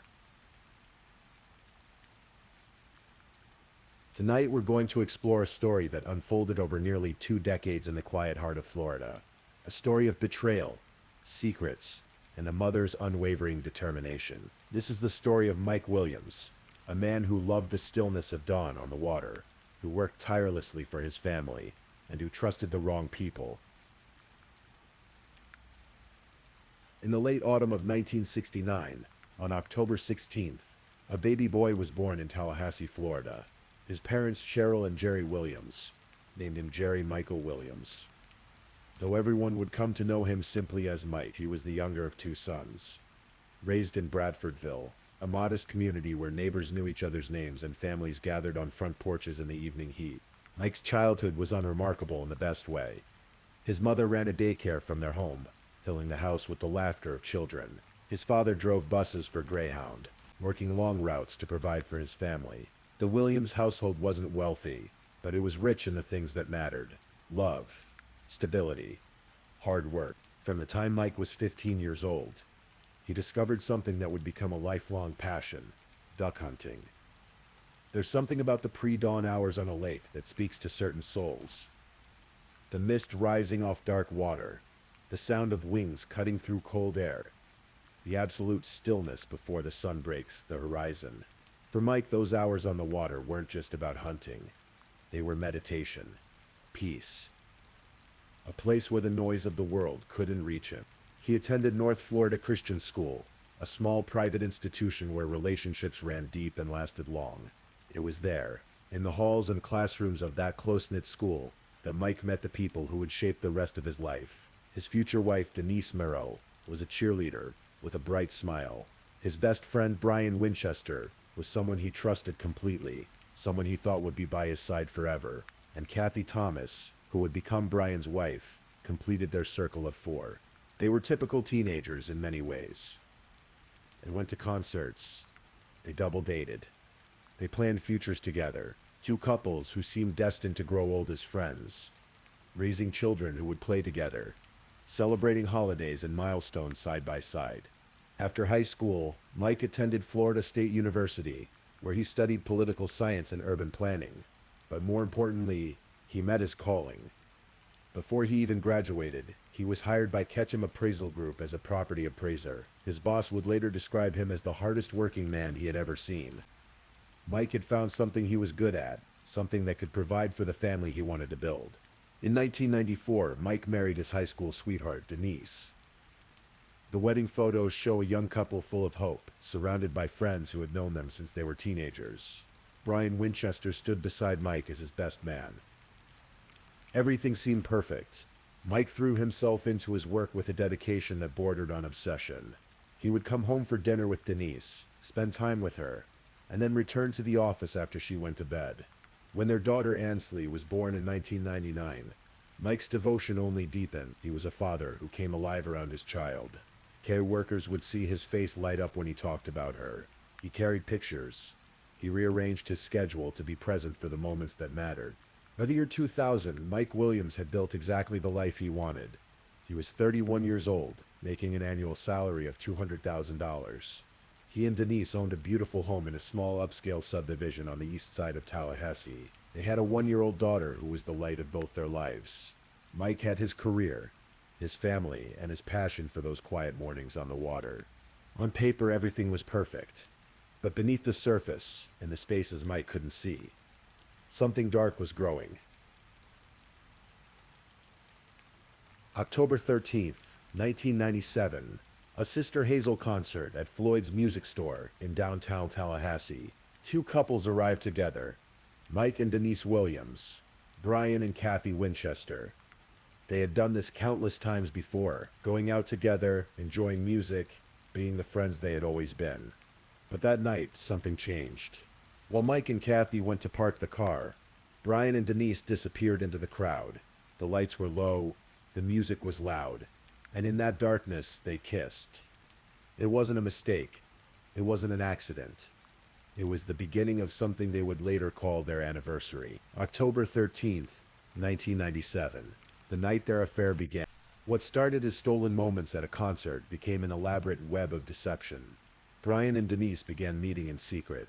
During her lunch breaks, she would leave work and meet him. They found places where they wouldn't be seen. Church parking lots, ironically enough, became favorite spots. The backs of parking lots at Home Depot and Kaiser University. Anywhere they could be alone. They were careful, calculated. They ran into Denise's sister once at a Tallahassee shopping mall and had to play it cool. Another time, leaving a strip club in Panama City, they encountered a friend of Brian's who was heading inside. Each near miss only added to the thrill. The sense that they were getting away with something. Brian would later testify that they had sex as many as 15 times a week. They took secret trips to New York, to South Beach, to Destin. They created an entire hidden life that existed parallel to their real ones. When Mike called Brian to go hunting, Brian was there. When the four of them had dinner together, No one suspected a thing. Psychologists have a term for what allowed this to continue undetected: inattentional blindness. The idea that we don't see things we're not expecting to see, even when they're right in front of us. Mike Williams trusted his wife completely. He trusted his best friend without question. The thought that they might betray him wasn't just unlikely. It was impossible. And so he didn't see what was happening in plain sight. For 3 years, the affair continued. Brian and Denise became more comfortable with their deception, more bold. They felt clever, special, like they had discovered something no one else understood. But as time went on, the situation became untenable. They wanted more than stolen hours and secret trips. They wanted a life together. A real life, out in the open, where they didn't have to hide. Brian, by his own admission, encouraged Denise to leave Mike, to get a divorce so they could be together. But Denise refused. Her family was deeply religious. Divorce was frowned upon, seen as a moral failure. More than that, Denise worried about custody. If she divorced Mike, she might have to share their daughter, Ansley. She couldn't bear the thought of being away from her child for even part of the time. And so, according to Brian's later testimony, they began discussing other options. Options that didn't involve divorce. Options that would allow them to be together, to collect on Mike's life insurance policies, and to avoid the judgment of their community. They began planning murder. The first ideas were rejected. Staging a robbery at Mike's office seemed too complicated. Too many variables. Denise suggested a boating accident in the Gulf of Mexico where both Mike and Kathy could fall overboard. But Brian refused. He didn't want to kill the mother of his children. Then Brian remembered something. A hunting trip he and Mike had taken to Arkansas. They had been walking through the woods when Mike suddenly sank into what seemed like quicksand. Some mud hole that collapsed beneath his weight. Pulling him down, Mike had panicked, scrambling for purchase, and Brian had helped pull him out. If Brian hadn't been there, Mike might have disappeared into that mud, and no one would have known what happened to him. That memory sparked an idea. A hunting accident. Something that would look natural, unavoidable. A tragedy that no one would question. In the spring of 2000, 6 months before Mike disappeared, Brian Winchester sold him a $1 million life insurance policy. Combined with the other policies Mike already had, his life was now insured for $1.75 million. The financial incentive was in place. Now they just needed the right opportunity. They chose a date, December 9th, 2000. Brian made plans with Mike to go hunting. Everything was set. But the night before the trip, Mike called Brian to cancel. Denise had told him he couldn't go. She had gotten cold feet at the last minute, unable to go through with it. For a week, Brian and Denise met in secret, discussing what to do. Should they abandon the plan? Should they try again? According to Brian's testimony, it was decided together, yes, they would go through with it. They would kill Mike Williams. December 16th, 2000. A Saturday. The morning was dark and cold. The kind of cold that settles into your bones in North Florida during winter. Mike Williams woke before dawn. As he had done hundreds of times before, he moved quietly through his house on Centennial Oaks Circle, not wanting to wake Denise or baby Ansley. He had a busy weekend ahead. He and Denise were celebrating their 6th wedding anniversary. They had plans to drive down to Apalachicola that evening for a romantic getaway. But first, Mike wanted a few hours on the water. Just him, the lake and the ducks. It was a gift he gave himself, a moment of peace before the celebrations began. Brian had told him about a secret hunting spot, somewhere special. Mike needed to bring his waders, Brian had said. Heavy rubber pants that went up to the chest, designed to keep a hunter dry and warm in cold water. Mike loaded his boat, hitched it to his 1994 Ford Bronco, and headed out into the pre-dawn darkness. Lake Seminole is a large reservoir, approximately 50 miles west-northwest of Tallahassee. It straddles the Georgia-Florida state line, a place where 3 streams merge to form the Apalachicola River. The lake is known for its tree stumps, old growth that was never cleared before the reservoir was created. These stumps jut out of the water like skeletal fingers, creating hazards for boats and perfect places for fish to hide. Mike met Brian at a parking lot. They drove separately to the lake, taking their own vehicles. This was unusual. Normally they would have driven together, talking on their cell phones during the drive. But Brian told Mike his phone battery was dead. He couldn't take calls. Mike didn't question it. Why would he? When they reached the lake, Brian convinced Mike to put on his waders before getting into the boat. It was cold, Brian said. Mike should put them on now, on dry land, rather than trying to get into them once they were on the water. Mike complied. He pulled on the heavy rubber waders, fastened them, and climbed into the boat with his best friend. They pushed off into the dark water. Brian later testified about what happened next. How he had planned to push Mike overboard, believing that the heavy waders would fill with water and drag him down. Mike would drown, and it would look like a tragic accident. A collision with a stump, perhaps. A fall into cold water. These things happened on Lake Seminole. But when Brian pushed Mike into the water, things didn't go as planned. Mike thrashed in the water. Yes, he struggled against the weight of his jacket and the waders. But he managed to get the jacket off. He fought his way to one of those tree stumps and grabbed hold. He clung there in the dark water, calling out to Brian, confused, terrified, not understanding why his best friend had pushed him, but trusting that Brian would help him back into the boat. Brian panicked. This wasn't how it was supposed to happen. Mike was supposed to sink. He was supposed to drown quietly. Instead, he was holding on to that stump. Very much alive, very much able to tell people what had happened. Brian picked up his shotgun. He loaded it. He piloted the boat closer to where Mike clung to the stump, and then, in the cold December darkness, with the first hints of dawn beginning to touch the eastern sky, Brian Winchester aimed his shotgun at Mike Williams' face, and pulled the trigger. The sound must have echoed across the water. One single blast, and then silence. Mike Williams, 31 years old, father of a 1-year-old daughter, husband, son, friend, died in that moment. Killed by the man he had trusted most in the world. But Brian's work wasn't finished. He pulled Mike's body from the water and back into the boat. He covered it with a tarp. Then he pushed Mike's boat back out into the lake, making it look as though it had been abandoned. He drove Mike's Bronco and boat trailer to a remote boat launch, parking them where searchers would find them. The scene was set to look like an accident. Then Brian drove his Suburban, with Mike's body in the back, all the way to Kerr Lake, about an hour north of Lake Seminole. He stopped at a Walmart to buy a shovel and weights.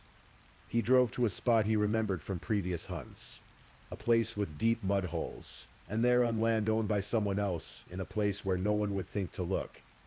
Brian Winchester buried his best friend. He covered the body. He cleaned out his truck. He disposed of the shovel. And then he drove back to Tallahassee, where he went to a family Christmas party. There, surrounded by relatives celebrating the holiday season, Brian learned that a search had begun. Mike Williams hadn't come home. People were worried. Brian joined the search.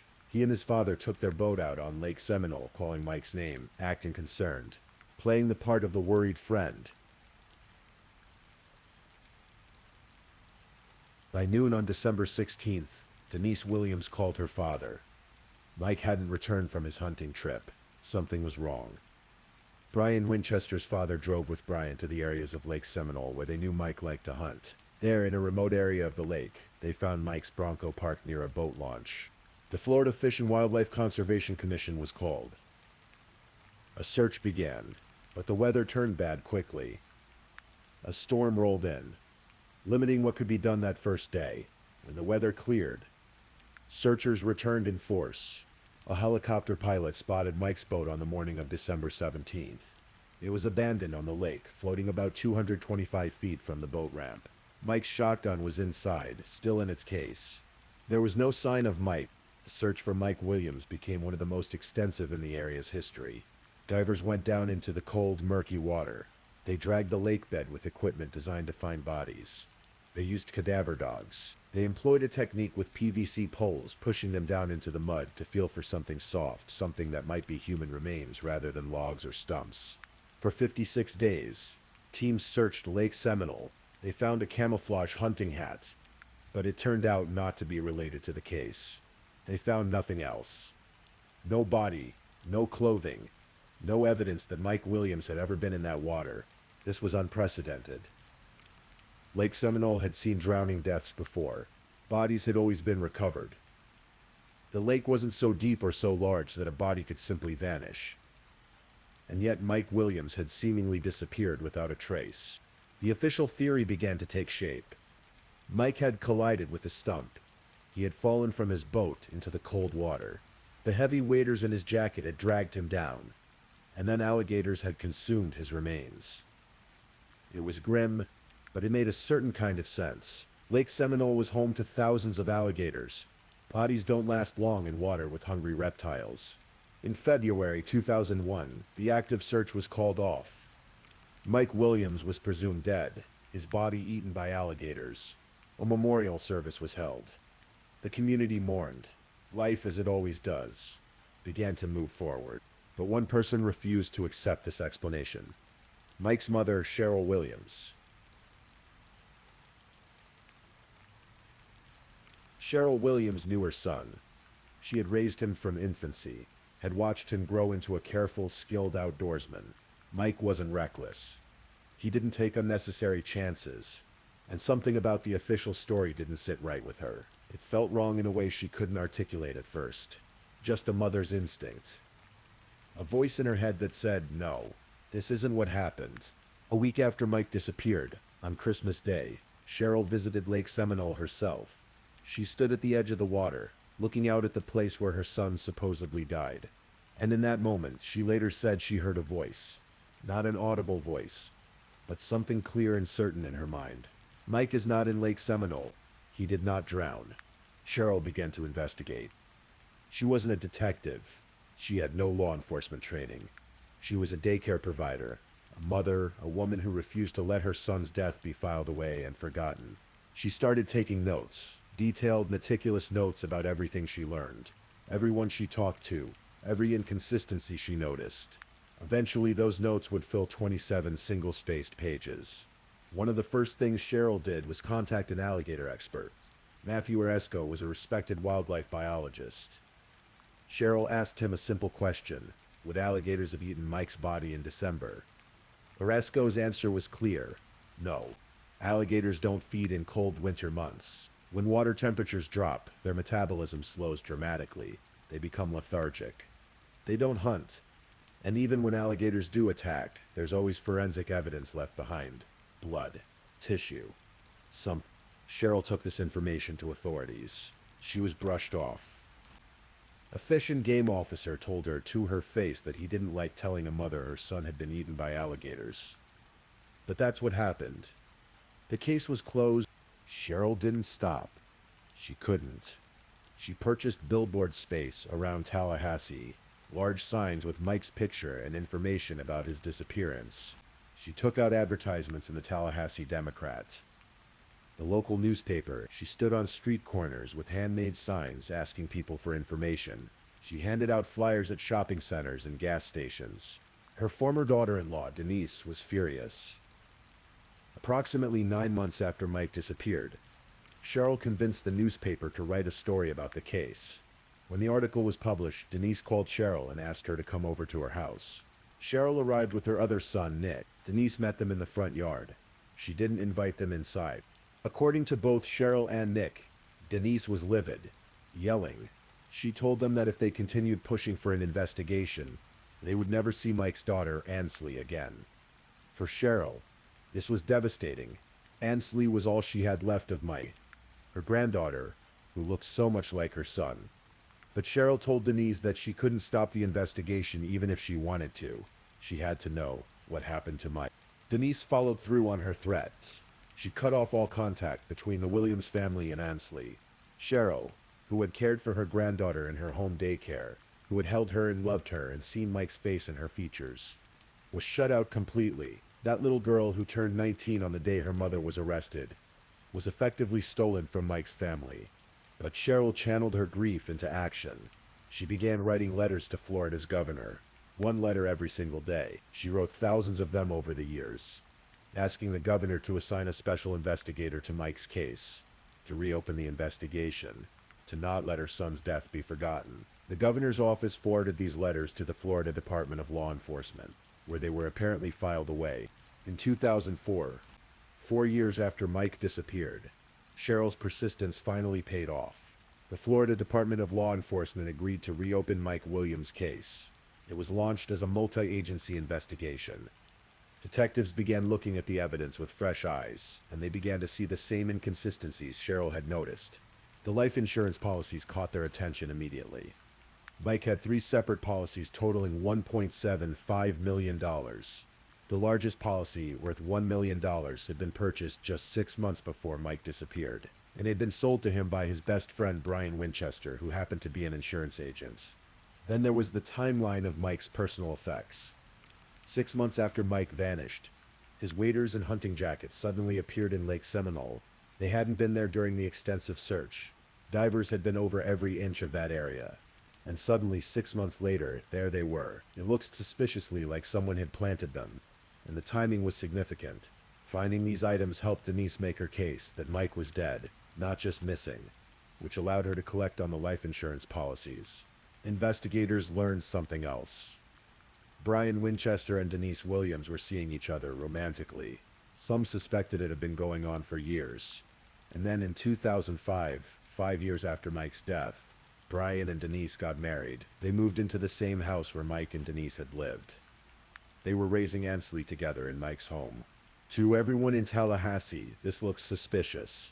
But suspicion isn't evidence. The investigation hit walls. There was no body, no physical evidence, no confession, just questions and theories and a grieving mother who wouldn't give up. The investigation was opened and closed multiple times over the years. Each time detectives came up empty. Each time Cheryl's hopes were raised and then crushed. But she never stopped. She gave interviews to anyone who would listen. She appeared on the Investigation Discovery Channel's show Disappeared in 2012. She picketed outside churches. She stood in public places with signs. She became, in the eyes of some, obsessive, eccentric. A mother who couldn't accept her son's death. But Cheryl knew something no one else seemed to grasp. She knew her son wasn't in that lake. And she knew with growing certainty that Denise was involved in whatever had happened to him. For years, Brian Winchester and Denise Williams lived their life in Tallahassee. To the outside world, they appeared to be a normal couple. Brian had his insurance business. Denise worked at Florida State University. They raised Ansley together. They attended church and social functions. They seemed, if not happy, at least stable. But beneath the surface, their relationship was crumbling. Brian would later testify about the paranoia that plagued them both. They believed they were being watched. Every time a car slowed down near their house. Every time someone looked at them too long, they wondered if the police knew. If somehow, after all these years, their secret was going to come out. By 2010, the year Mike's case was officially reclassified as a suspicious death rather than an accidental drowning. Brian and Denise were estranged. They separated in 2012. 3 years later, in 2015, Denise filed for divorce. Brian didn't want the divorce. He had killed for this relationship. He had murdered his best friend to be with Denise, and now she wanted to leave him. It was unthinkable. Brian fought the divorce proceedings. He was ordered to provide an appraisal of their house by early August 2016. On August 5th, 2016, something in Brian Winchester snapped. Denise left her home that morning to drive to her job at Florida State University. She was on the phone with her sister as she walked to her car. She got in, started talking, and then suddenly someone climbed over the back seat. It was Brian. He had been hiding in her car, waiting for her.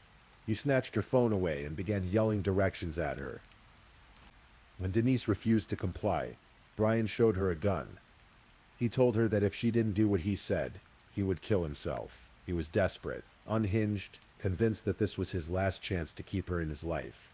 Denise kept her composure. Instead of following Brian's directions, she pulled into a CVS drugstore parking lot, close to the entrance where there would be cameras and witnesses. She managed to calm Brian down, got him to apologize for his behavior.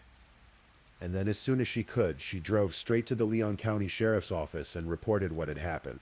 Brian Winchester was arrested and charged with kidnapping, domestic assault, and armed burglary. All felonies. He was held without bond. And suddenly, after 16 years, law enforcement had leverage they had never had before.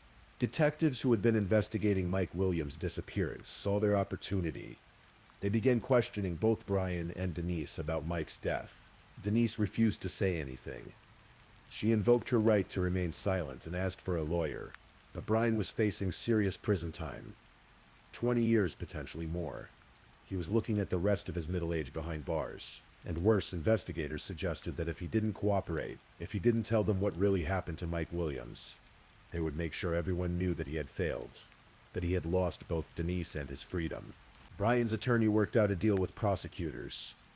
If Brian confessed to killing Mike Williams, if he led them to the body and told them everything, he would be granted immunity from murder charges. He would only be charged with the kidnapping.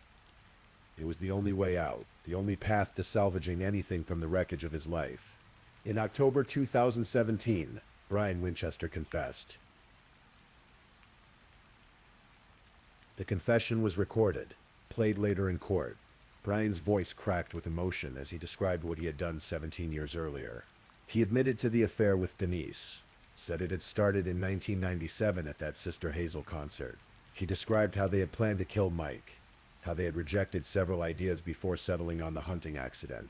He confirmed what investigators had suspected, that he had lured Mike to Lake Seminole under false pretenses, that he had convinced Mike to wear his waders, that he had pushed Mike into the water intending to drown him, and when that failed, when Mike managed to grab onto a tree stump and hold on, Brian described what happened next.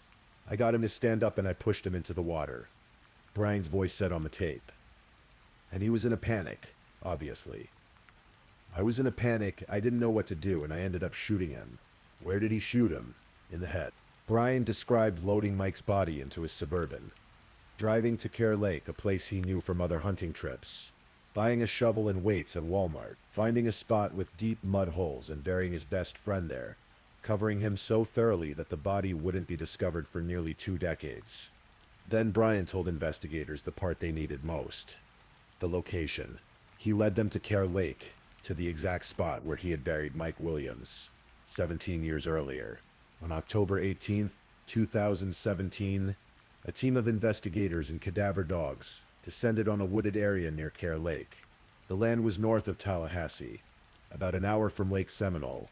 It was private property, covered in underbrush, far from any roads or homes, the kind of place where a body could lie undiscovered for decades. The dogs alerted in a specific area. Officers began to dig, and there, in piles of dirt stacked on plywood sheets, they found Mike Williams. 98% of his bones were recovered. They were remarkably well preserved. So were some of his clothes. The winter gloves and booties he had been wearing that December morning. And on one hand, still in place after all those years, was his wedding ring. DNA tests confirmed what everyone already knew. This was Mike Williams. This was Cheryl's son. The man who had supposedly been eaten by alligators hadn't been in Lake Seminole at all. For 17 years, he had been buried an hour away, right where Brian Winchester had left him. The Florida Department of Law Enforcement announced that Mike Williams had been the victim of homicide. After 17 years of questions, Cheryl Williams finally had her answer. Her son hadn't drowned. He had been murdered. Brian Winchester's confession implicated Denise Williams at every turn.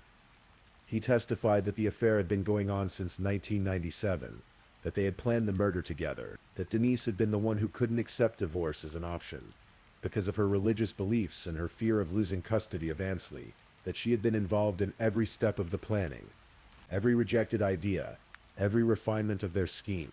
On May 8, 2018, Denise Williams was arrested at Florida State University.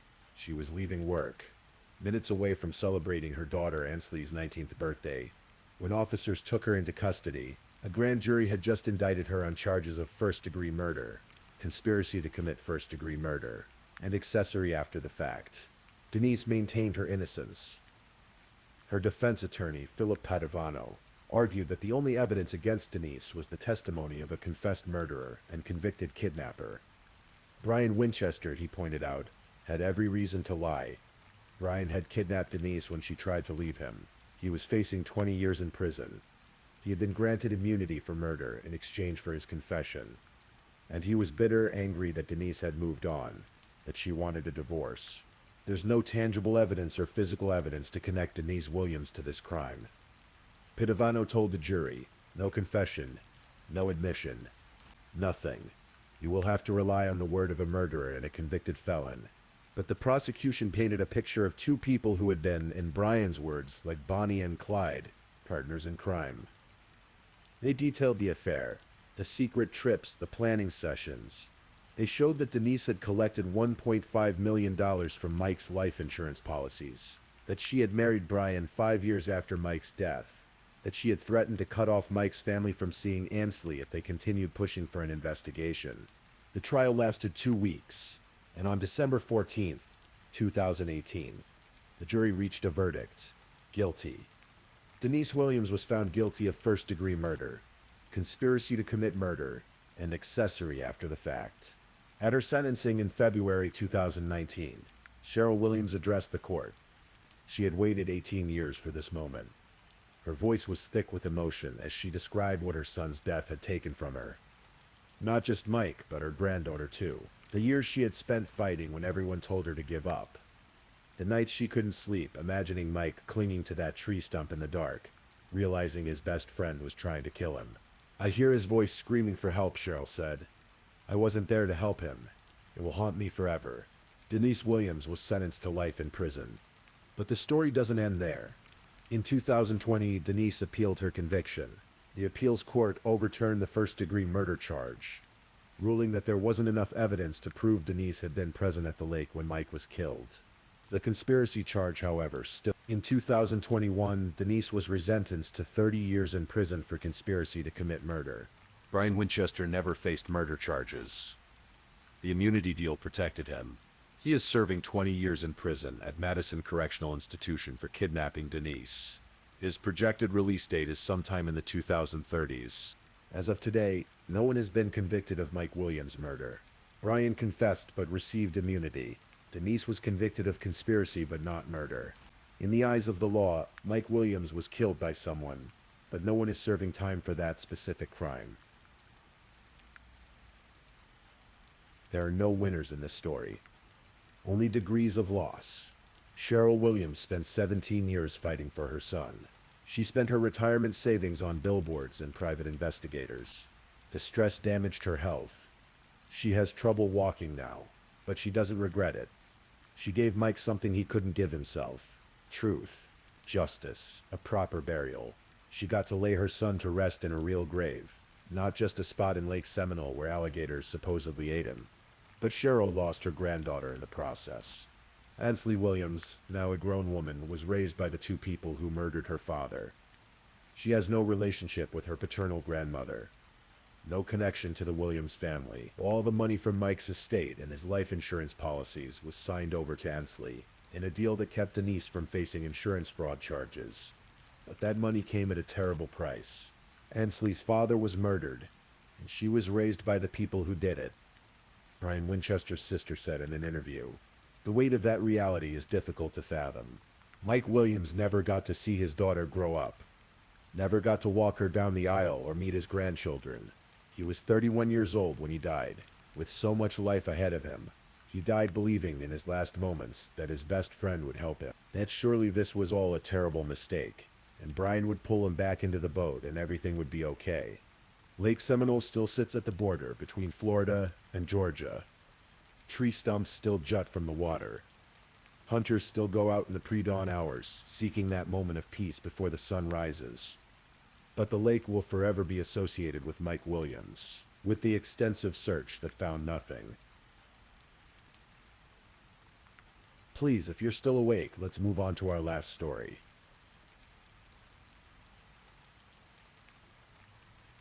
Story 5. Tonight we're going to journey together through a story, one that's both troubling and important. This is a tale of a young woman named Tamika, a life full of promise and the search for truth that would shine a light on stories too often left in shadow. We're traveling back to the spring of 2004, to a small city in South Carolina called Spartanburg, where magnolia trees bloom white against the southern sky. and where a 24-year-old woman was about to vanish from the life she'd built. This is the story of Tamika Houston. Tamika Antoinette Houston was born on December 11th, 1979, under the soft winter light of a South Carolina December. From the very beginning, there was something luminous about her. Those who knew her would later say she had a way of lighting up a room, not with loudness or spectacle, but with warmth, with presence, with the kind of genuine smile that made people feel seen. She grew up in Spartanburg, a city nestled in the foothills of the Blue Ridge Mountains, where the air in springtime carries the scent of fresh pine and honeysuckle. Her parents, Gabriella Semenhi and Anthony Houston, separated when she was young, but Tamika never lacked for love. She was surrounded by family, her younger sister Antonia, her half-siblings, cousins, aunts, and uncles. Extended family gatherings filled her childhood with laughter and belonging. Tamika's aunt, Rebecca Howard, was only 7 years older than her niece. They weren't just aunt and niece, they were friends, confidantes, almost like sisters. Rebecca would remember Tamika as warm, as wonderful as someone whose absence would leave an incredible void. As Tamika grew into young adulthood, she carried dreams like seeds waiting to bloom. She had a beautiful singing voice, and once filled with hope and courage, she traveled to Atlanta to audition for American Idol. Though she didn't make it past the early rounds, the experience didn't diminish her spirit.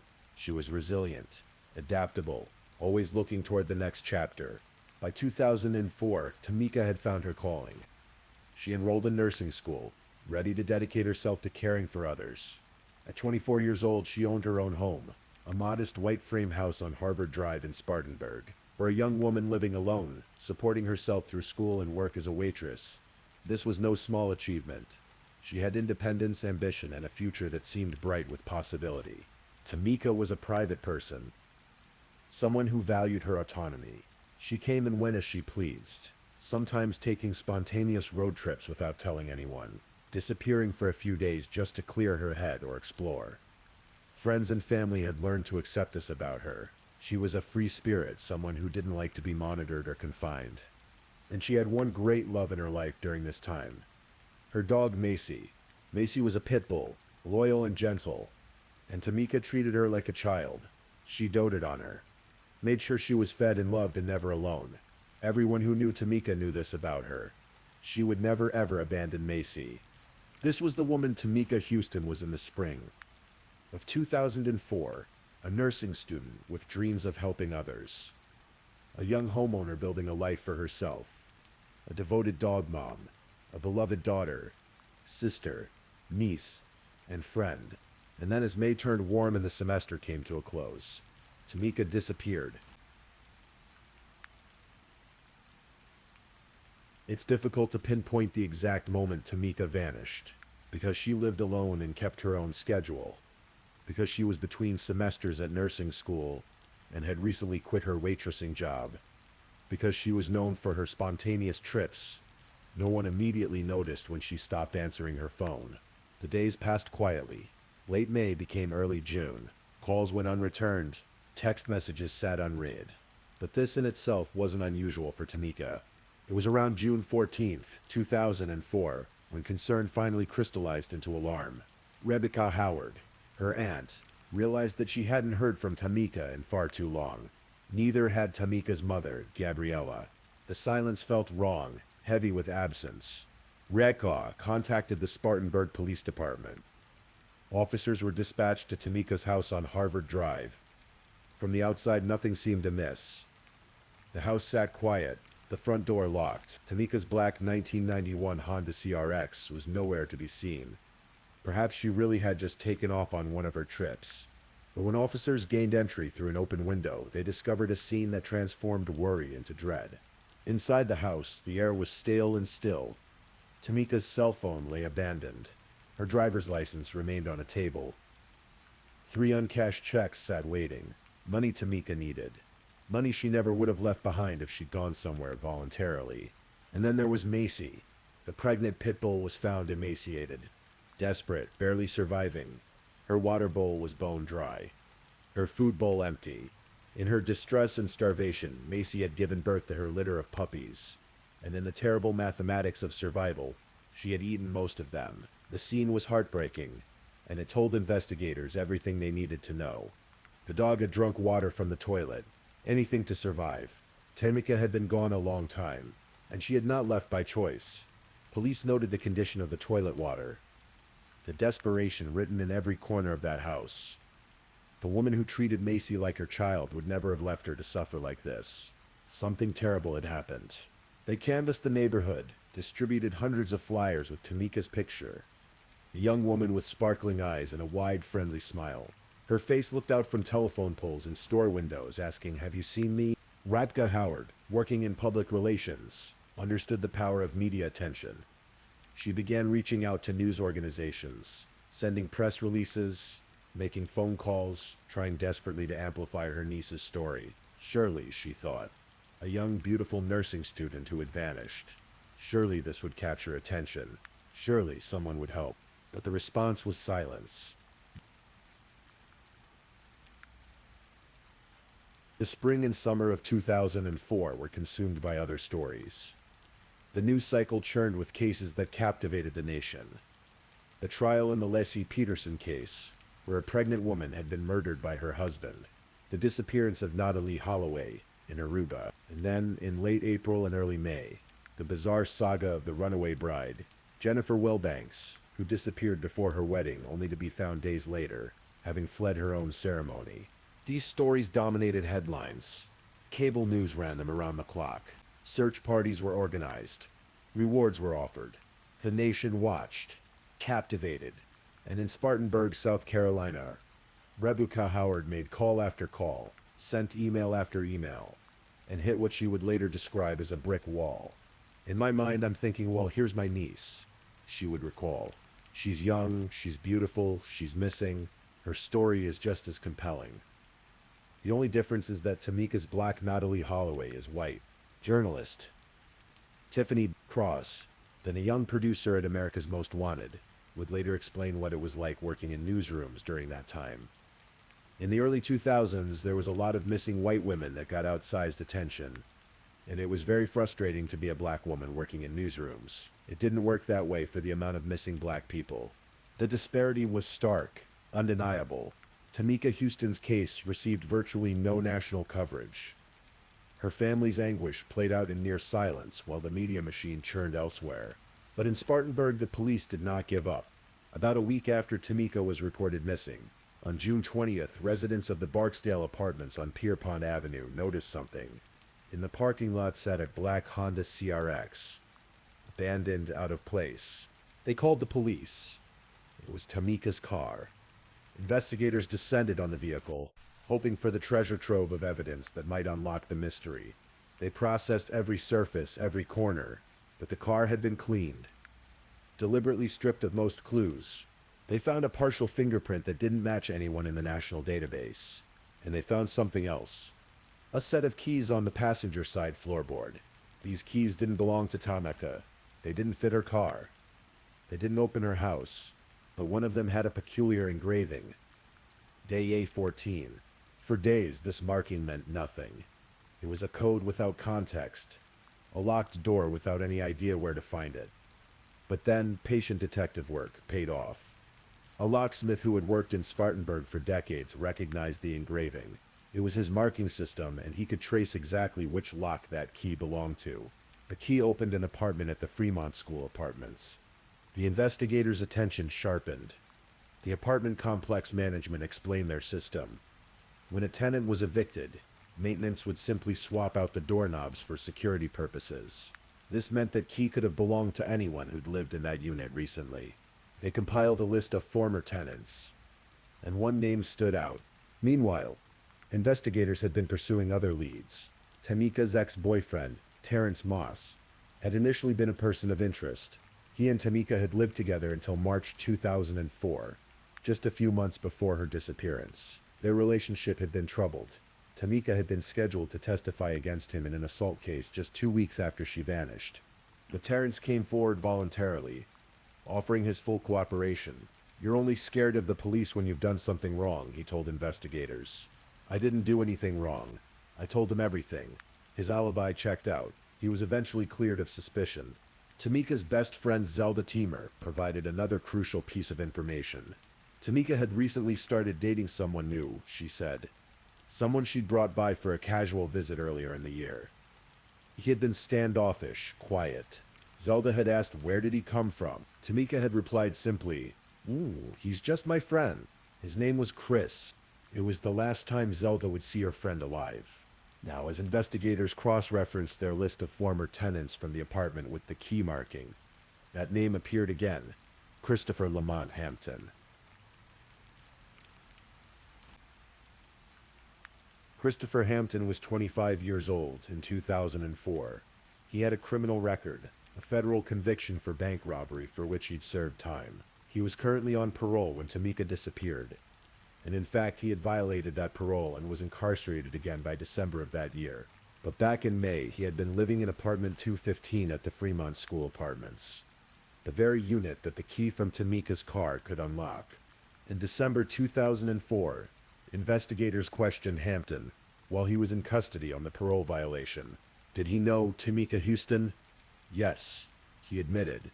They had dated briefly, maybe 2 or 3 months. Did he know where she was? No, he claimed. He had no knowledge of her whereabouts or the circumstances of her disappearance. The interview led nowhere. Hampton denied everything, and without concrete evidence, the investigators could do little but continue searching. Then, in January 2005, they obtained a search warrant for Hampton's old apartment. What they found changed everything. The apartment at Fremont School had been vacant for months. When investigators entered, they began their methodical examination, looking for fibers, prints, biological evidence, anything that might connect this space to Tamika Houston's disappearance. In the bedroom, they noticed something on the carpets, a large stain, and the chemical scent that still lingered months later told them what it was. Bleach. Someone had doused this carpet with cleaning supplies. Trey Gowdy, the Spartanburg solicitor at the time, would later say with grim humor, the investigators found a really big bleach stain, which is Latin for, "I'm covering something up." They cut out sections of the carpet and sent them for testing. Despite the attempts to clean it, blood had seeped deep into the fibers, into the padding beneath. And when the DNA results came back, they confirmed what investigators suspected. It was Tamika Houston's blood. This was the breakthrough the case needed. But Tamika herself was still missing. Her family still had no answers. And Christopher Hampton, sitting in jail on unrelated charges, remained silent. Then something else happened. A piece of evidence arrived that would seal Hampton's fate. Hampton had mailed his wallet to his ex-girlfriend for safekeeping while he was incarcerated. The ex-girlfriend who was also the mother of his child.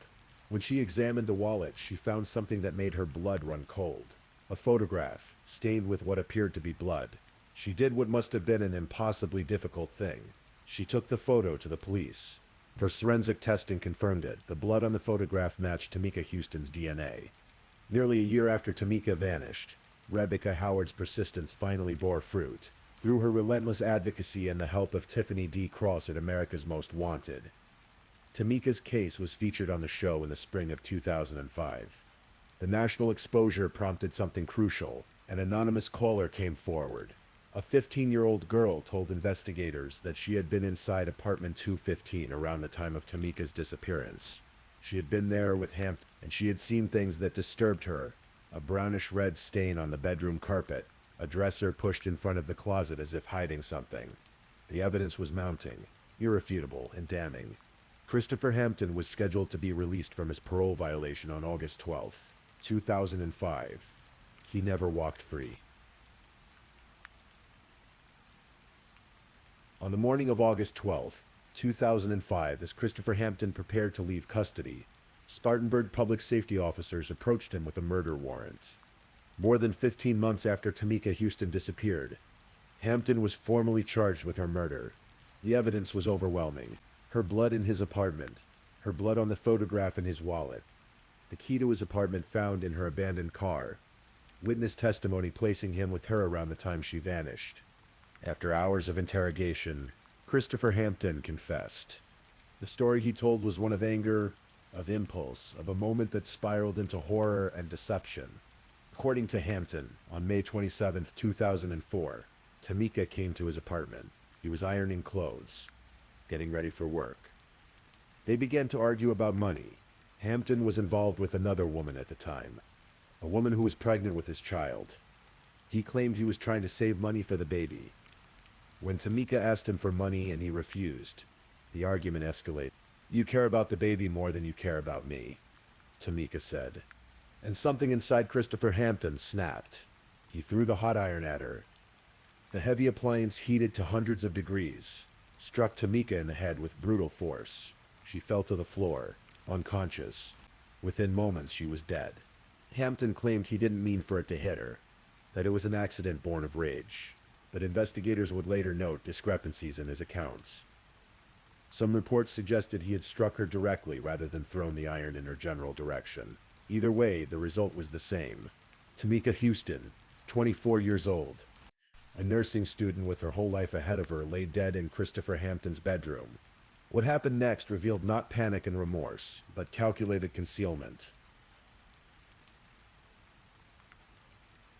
After Tamika died, Christopher Hampton wrapped her body in a comforter and hid it in the bedroom closet.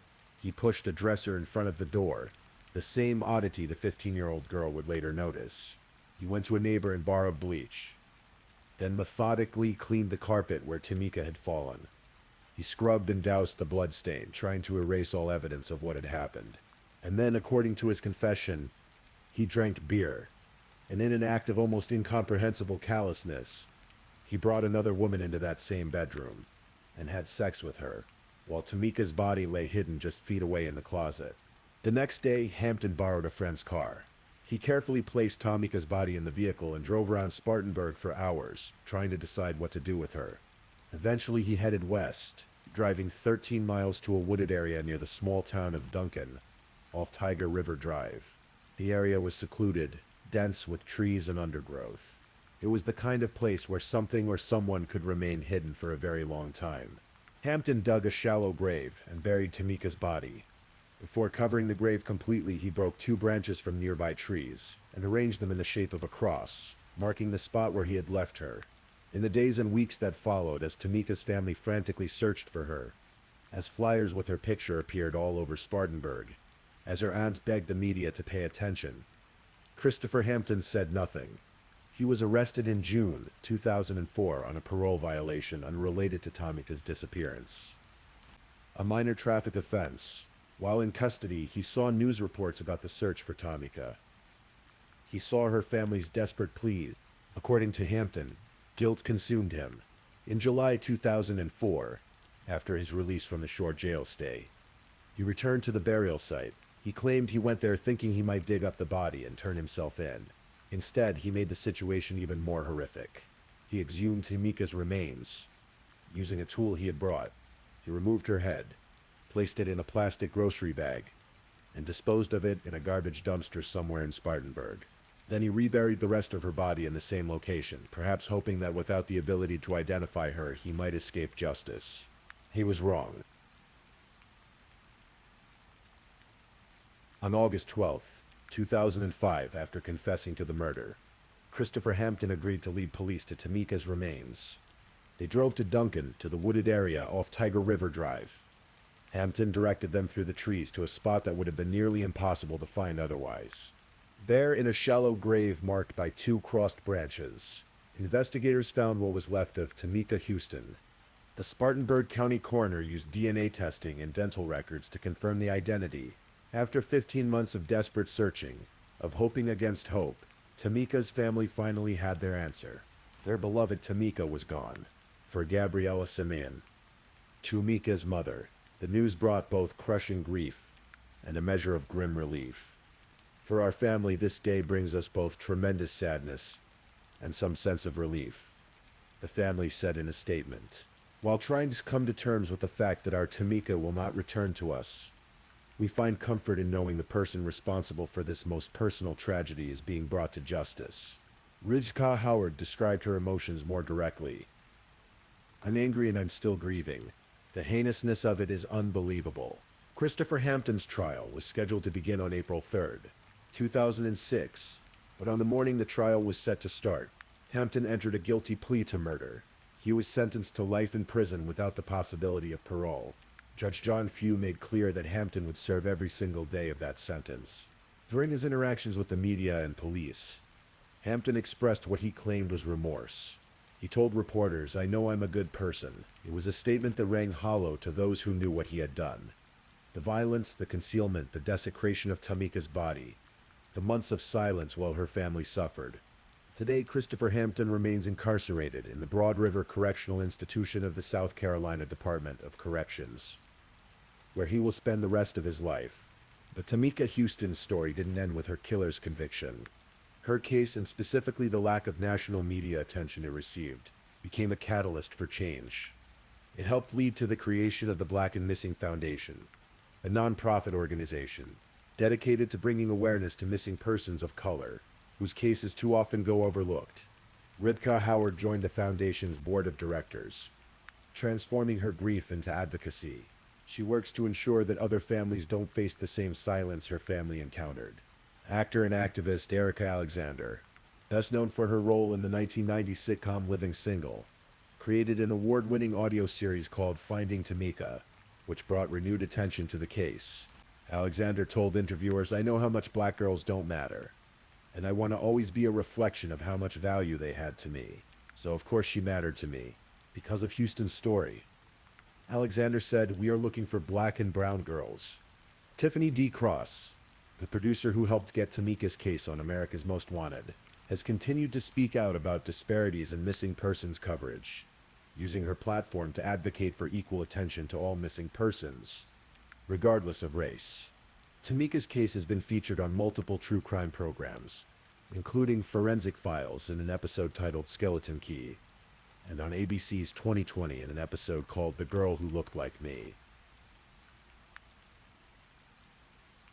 Tamika's mother, Gabriella, and her sister, Antonia, who now goes by the name Red Houston, continue to live in Spartanburg. Antonia has become a successful entrepreneur, running a boutique and salon called the Dollhouse 83. But the tragedy that began in May 2004 cast a long shadow over the family.